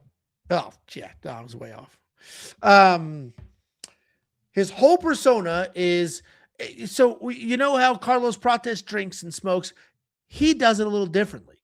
But it's kind of the same persona. Sean O'Malley smokes, sleeps with a ton of women that aren't his wife because he's in an open relationship, but only open in that direction because he specifically said, once I became champ, no one's sleeping with my wife. They all want to sleep with the champ's wife. Not happening. He would drink. He would smoke. He was promiscuous. He was on podcasts, and he put all that down. He got rid of all of it for the rematch with Merab. The first fight was kind of close, or at least he had some moments of success. I thought you could have scored it for him. The second fight, he got ran through. And I'm 100% when I say this, just go back, just start smoking weed. If you told me Sean O'Malley sleep with women, smoking weed, being the dude that he always was, well, at least maybe he'll go back to being who he was, having the confidence and going out here and just throwing, looking for the accuracy and having the swagger. Apparently, swagger is from weed, alcohol, podcasts, and sleeping with different women. And if he has that in his Jakey swags, and if he has that in his life right now, you get some hand tattoos, you get fucking. If he has that in his life right now, I 100% genuinely would lean even heavier on his side. I'm going to pick him here because I think the accuracy. You know what's so funny about that? What? It's because everyone's like, what's wrong with Angelo's eyes? I was like, he's high as fuck. Right when you were like, you should go back to smoking weed. They just get dry. That's why I'm doing. Yeah, they just get dry. I have like prescription grade drops I'm throwing in here. It's way better than last year before I got the drops. Anyway, I genuinely would be even more confident in him. And I'm going to pick him to win here. I think he's just the more accurate striker. And when Song is looking for big power and chasing, Sean will be able to piece him up and beat him to the punch. What was that? Back up a little bit and let's see. Let's cut to the other camera. Let's cut to the other camera. Back up and throw that stuff. Throw some Song Yadong back there. Back it up and throw some Song Yadong. What's the out there? This is Song throwing all super fast. I can't do a Song Yadong. Wow, when you threw that right hand, by the way, and this for I know My what you do eyes because are dry. you went like this. My eyes are dry. And I saw that squinting. firsthand. Because there was one shot. I literally pulled a shot. Guys, if you rewatch our fight, there was one shot where we both looked at each other and was like, oh, yeah, that would have ended our relationship probably if I would have thrown that in that moment. Angelo threw something, and I went this with my right hand, and I didn't fucking throw it. And I said, I should have thrown that. And you're like, yeah, you should have. And it would have ended your life. Yeah, thank you for sparing me. Appreciate that. I can't believe that your kids don't thank me every day for not. I mean, they still have a father. My youngest thinks that so obviously the BMF belt in my office was donated to us by Dr. Y. And we said, all right, whoever wins this fight will get the belt. So I have the belt. But she thinks I like too, by the way. Nice. She thinks that I was like she thinks I fought you for the championship and I got it from beating you. Like that's what she thinks. Look, you can see, like, look, these are teeth marks. These are literally teeth marks from me. Look at those. Those are embedded teeth. You were backhanding? What? These are right on the fucking knuckles. Oh. It was on the top. I'm happy to run it back. We can run it back live. Check my schedule. Yeah, check your schedule. Sean O'Malley's the pick because of the accuracy and the speed. If Song Yadong's chasing power, he'll swing a little too wide. Sean will beat him to the punch. Sean may not have any swagger left. I minus 200. Old Sean O'Malley, 100%. A guy coming off 2 losses, same person, but 2 losses, no longer the champion, but he has a win over the current champion. Like, there's a lot of factors here, and Sean's kind of an emotional dude. That's why I literally want him drinking and smoking and going back to who he was. Sean O'Malley's going to be the pick because of the accuracy and the speed. I'm a little gun shy on a bet here at minus 200. What do you think, Jacob? Yeah, if you're betting Sean O'Malley, it kind of goes both ways. Like, I get it. Like, he should be the better striker here, and that's all that really should matter in this fight.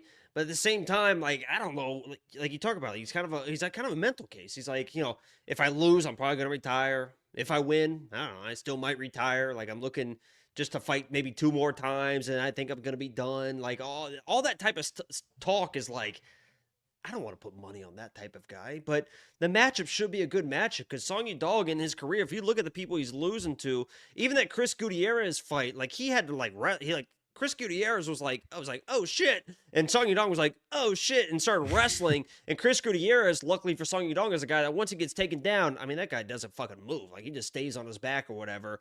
I don't see him having the same type of wrestling success against Sean O'Malley. If he tries to wrestle, I think even if he gets him down, Sean O'Malley's got some pretty good scrambles. If you watch the embedded or the countdown or whatever, he's working on those Grammy rolls, all those fucking stuff. He does scramble hard, to his credit, when he's in a fight. So I don't think Song Yadong, yeah, he's been able to hold people down in the past, but he's not really a wrestler, and he's not really a grappler to that extent to be able to hold Sean O'Malley. And another guy he fought was a long-range guy, was Corey Sandhagen, who fucking knocked him out. Like, that was over the course of, it was a fourth round knockout or whatever it was. But that's another long-rangey guy that he struggled with.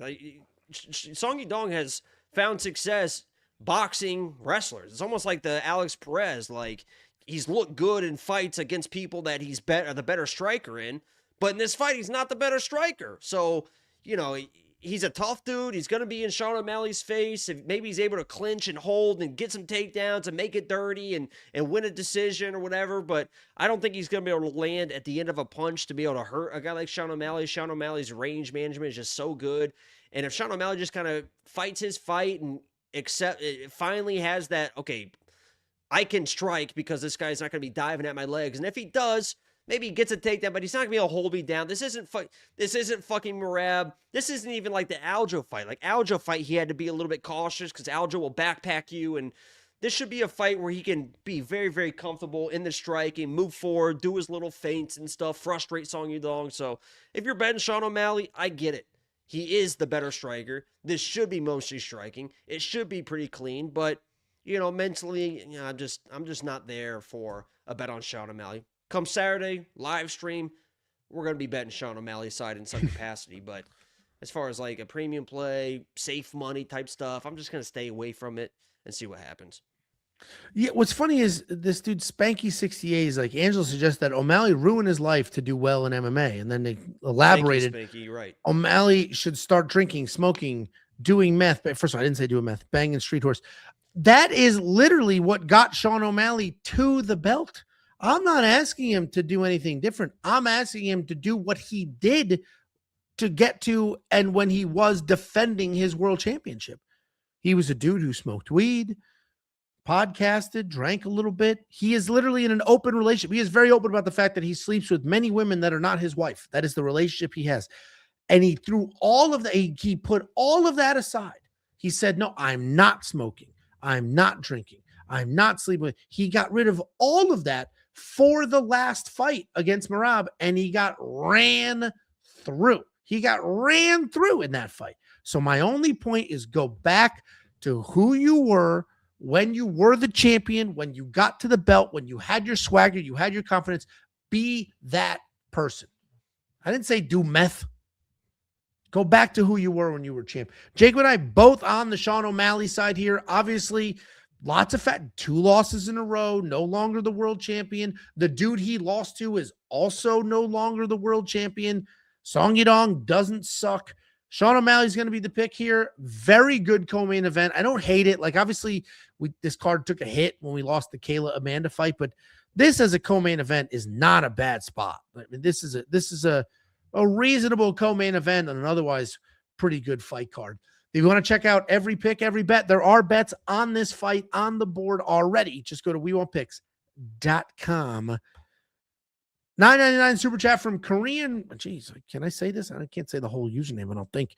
Judges had it even in the 4th. Song ended by doctor stoppage due to eyebrow cut.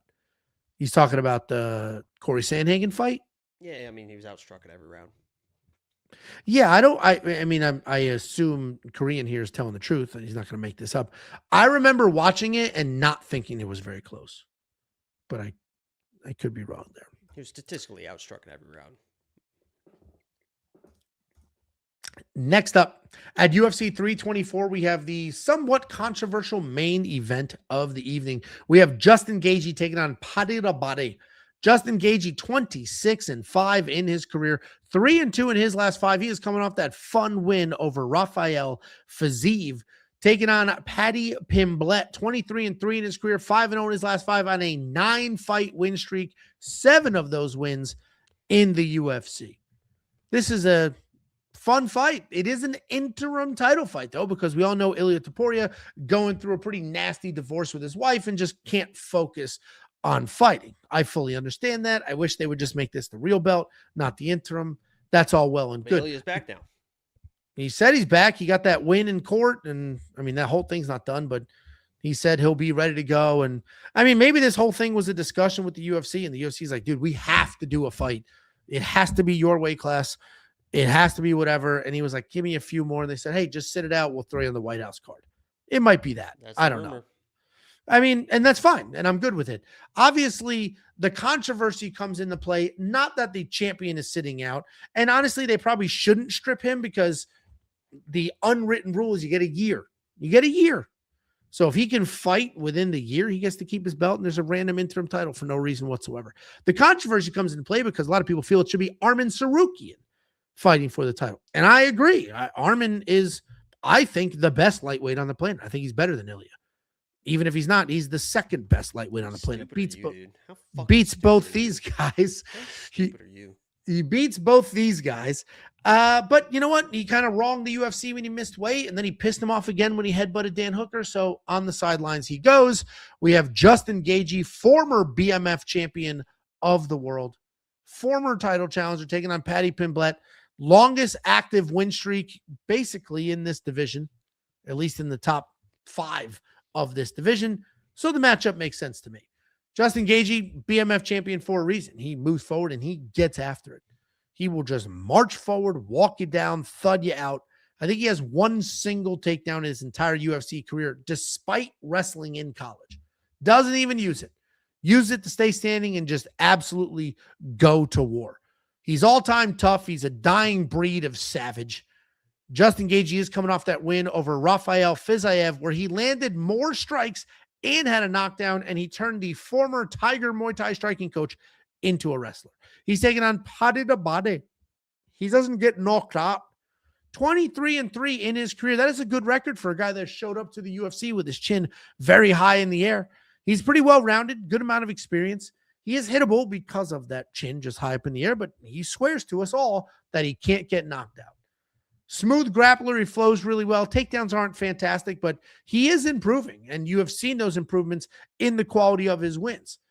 He cut all the garbage out. This dude would go from lightweight to 200 pounds in a week after his fights, and now he doesn't quite balloon up as big. So it's not as big of a struggle coming back down, and his performances have really bared some fruit. He just beat the absolute shit out of Michael Chandler.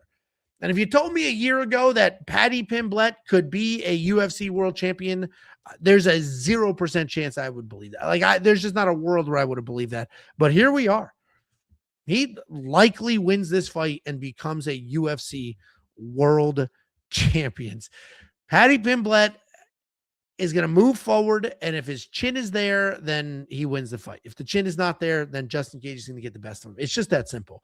I don't necessarily think Paddy's going to easily out-wrestle Justin because Paddy's takedowns are not great, but I think he's big. I think he can be heavy. I think if he's relentless with the takedown attempts, I think if he just continues to move forward, and I think if the chin just doesn't budge, he's totally fine here because Justin Gaethje is going to have one single game plan, and that's move forward, land as much as possible, land as hard as possible. And if that doesn't work, that's it. He's not going to turn to the wrestling. He's not going to do anything else here.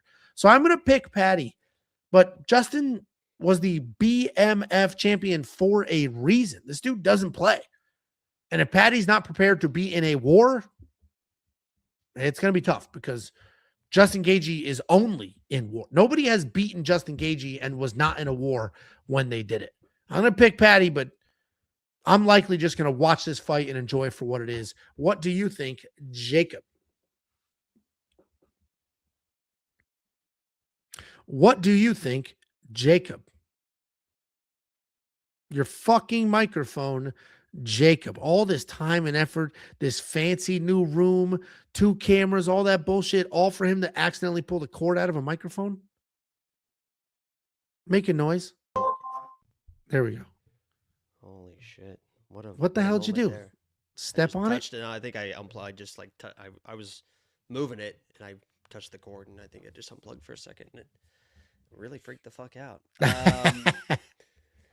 Listen, I'm not a huge Justin Gaethje guy. I don't want people thinking that I'm like this huge Justin Gaethje fanboy. Honestly, he's kind of been a crybaby about the whole thing. Like, I'm gonna retire. He held him hostage for this fight. It's like nobody gives a. They can retire, dude. Like nobody. You don't have like you think like you're this like nobody cares.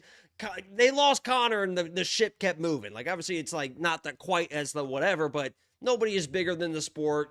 Either fight or fucking don't fight. And now this week he's talking about like, oh, fucking, the only time I lose is when something happens to me before the fight. You know, we talked about it earlier, but I'll mention it again. Like, I was in a bike wreck before the Oliveira fight and hit my head or whatever. And then he said, like, mentally I wasn't ready for the whatever fight. And it's like, what are we doing here, man? But when it push comes to shove, I don't know what the fuck we're doing with this fight. Paddy has shit striking. Paddy has shit wrestling. I don't know how he fucking wins this fight. If you're Justin Gaethje, the only way Paddy wins this fight is if you fucking let him win this fight. Gaethje's got the 5-round experience. He can go hard for 5 rounds. He's the better striker. He can defend the bullshit. Paddy doesn't even have fucking takedowns. He's got fucking judo. He needs to get his hands. He needs to fucking get those body locks. Justin Gaethje should have the footwork and the wherewithal to get the fuck out of those type of situations. What I worry about the most that I put on Twitter, I put on Instagram, I put it everywhere today. If you're Justin Gaethje, I know you're going to see that fucking chin because Paddy fucking presents it to you. Like his striking is horrible. His striking defense is any worse. And I know you're going to fucking, I mean, nobody loads up and throws like fucking Justin Gaethje. And the issue is when he does it, he throws himself off balance. If you're Trevor Whitman, I pray to God that you've just been like, dude, just stay fucking balanced. Just keep touching the chin, and eventually you're going to wear him down and find that you don't need the big shot early, because Paddy has shown he's got a decent chin on him. And if you get off balance, Paddy's a guy that will just use that either with his judo when you're off balance or just fucking jump on your back, that type of guy. His jiu-jitsu, Paddy's jiu-jitsu is very, very good. His judo is pretty good. His jiu-jitsu is very good. His wrestling is fucking shit, and his striking is even worse than his fucking wrestling. Gaethje has the experience. He's got the power. He's the way better striker, and the wrestling shouldn't matter for Paddy, who really doesn't shoot takedowns. I mean, he just strikes, and if you crash in or whatever, then he'll use his judo and stuff like that. But, I mean, the UFC knew that Paddy was no good. Yeah, this was their only champ to make him a champ. They knew two things. They knew two things with Paddy Pimblett. This kid could be a fucking star, and oh no, he's not that good. And what did they do? They worked his whole career about, let's just make sure here's a little Jared Gordon. Whoopsie. Whoa! A little too close to the sun. Yeah, a little too close to the sun. Tony Ferguson. Here's a little Michael Chandler. Here's a little Bobby King Green, who, by the way, just kind of accidentally, like, literally slipped and fell into a fucking, like, grappling situation. Yeah. But it's like the UFC knew, like, we want to build this guy. He can be a guy, but let's fucking wait until we get, and they honestly timed it perfect, because if he loses this one, it is what it is. He's built up enough. He can still get the big fights. And if he pulls this one off and they can do Ilya versus Paddy, that was their dream fight probably hand from the beginning. With, boy. Little hand sanitizer. That's been building up for fucking years. The UFC knew that this guy is a fucking liability when it comes to fighting good fighters. Justin Gaethje is that fucking guy to expose a guy like Paddy. If Paddy comes in and rolls through Justin Gaethje, I might give up on the fucking sport. I might be fucking done. It honestly should not happen. I understand he's got power. I understand he's got a chin, but Jesus Christ, Gaethje, like, fucking just dial it in. Stay nice and balanced. 5 rounds. Keep that jab. The leg kicks going. Eventually he's going to start getting, and when he gets tired, because Paddy slows down, and those hands drop even further, and that chin gets even up, and he backs against the, we had Tony Ferguson walking this guy down like fucking, it's like, what are we doing, Justin Gaethje? Just stay patient. Tony Ferguson's no undefeated in boxing. No early mistakes. A world champion, baby. There's no mistakes early. Don't fucking let him get in some weird grappling situation early. Like, don't be off balance. Don't fuck up. Just stay dialed. Second, third round, then start laying some shit on him and fucking just put this guy out. Let's get rid of him. It's better for the sport if Paddy wins, though. But people are so...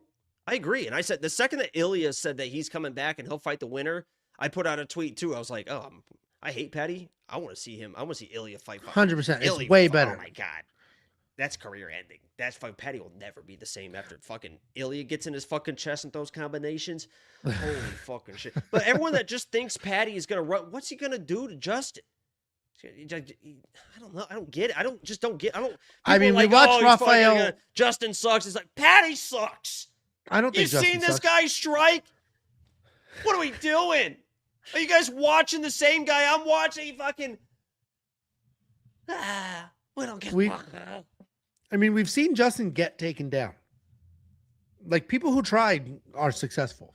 That's where it's coming from. Take it. Paddy's not a wrestler. Rafael Fizayev's not a wrestler. He's a better wrestler than Paddy. I guarantee. I promise you that. He's a better wrestler than fucking Paddy. Yeah, I mean, listen, I am on the Paddy side, but like I'm just gonna sit and watch and enjoy this one because Paddy is a big motherfucker. Justin should win. Yeah, Paddy's tremendous. Justin should win. What was funny to me is when people couldn't wait to tweet that he has a staph infection because the thing on his lip and his neck, and he was like, guys, the thing on my neck is an ingrown hair. The thing on my lip is brisket. You took this fucking picture when I was eating lunch, which to me was just so funny. He had food on his mouth. People were like, he's sick. So this is a compelling, interesting main event. And the best part is, at least if you're American, it doesn't cost you shit. We just get to watch it. No $80 one-time fee, earlier. No bullshit. We're not going to be watching this at 1 a.m. 1 hour earlier. Much nice. And with one fewer title fight, this might end at 11. What actually is, yeah, you're right. It's 1 hour earlier. They used to start at 9. Now 9 they start Central, at 8. now it's 8, yeah. Yeah, which is fine. Any earlier than that, like if it's too light outside when the main card starts, it kind of sucks.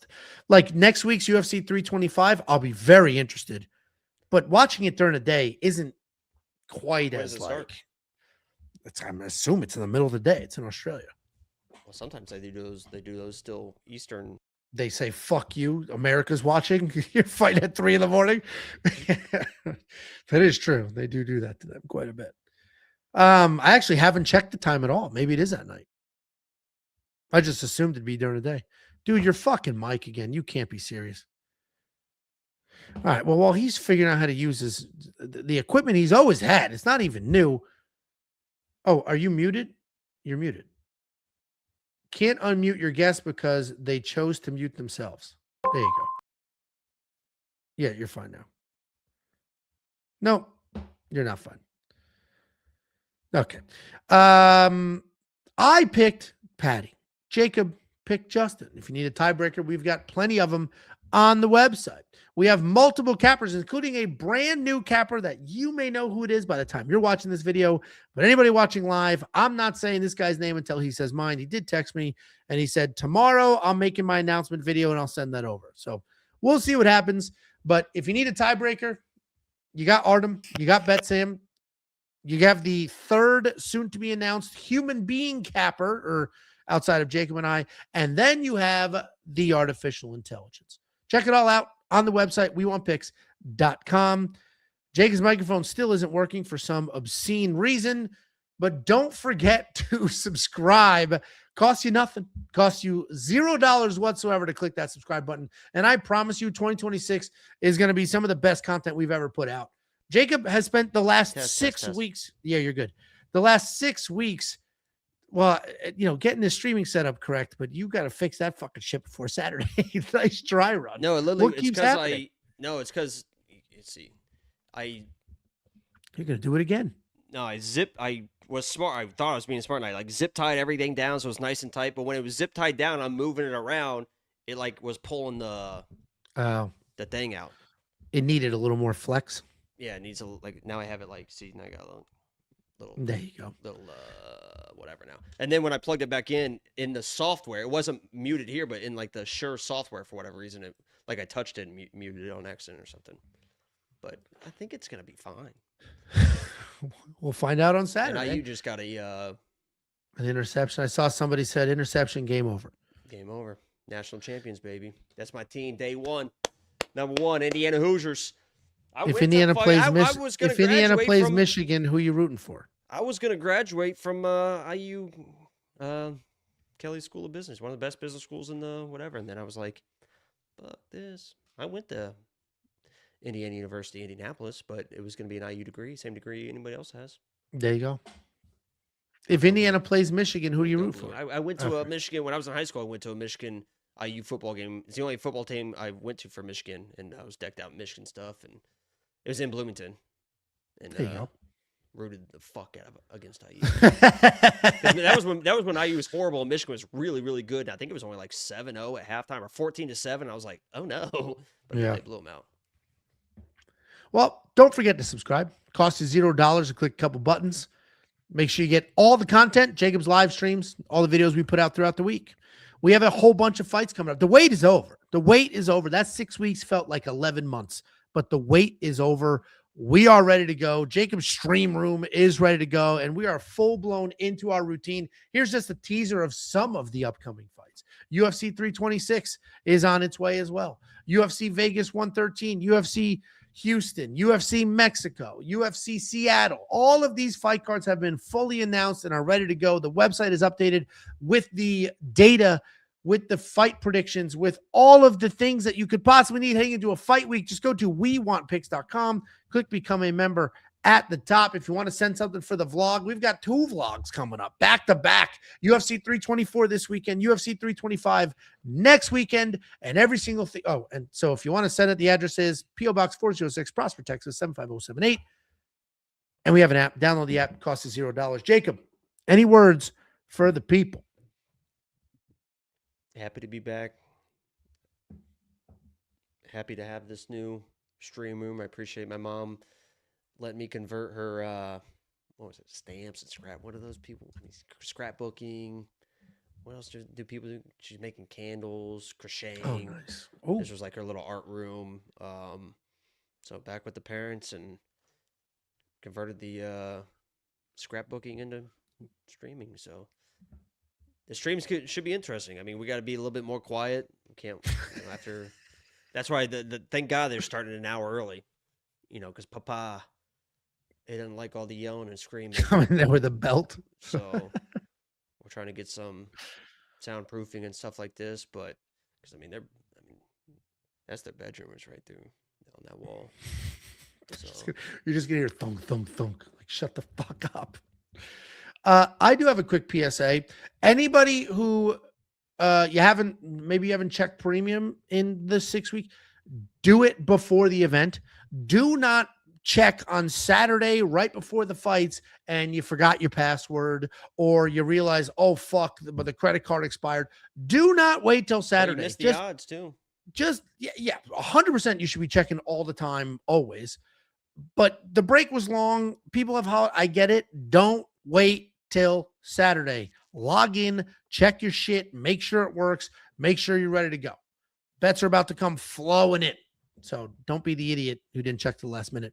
Thanks for being here. We appreciate you. Heavy flow. A lot more content coming this week.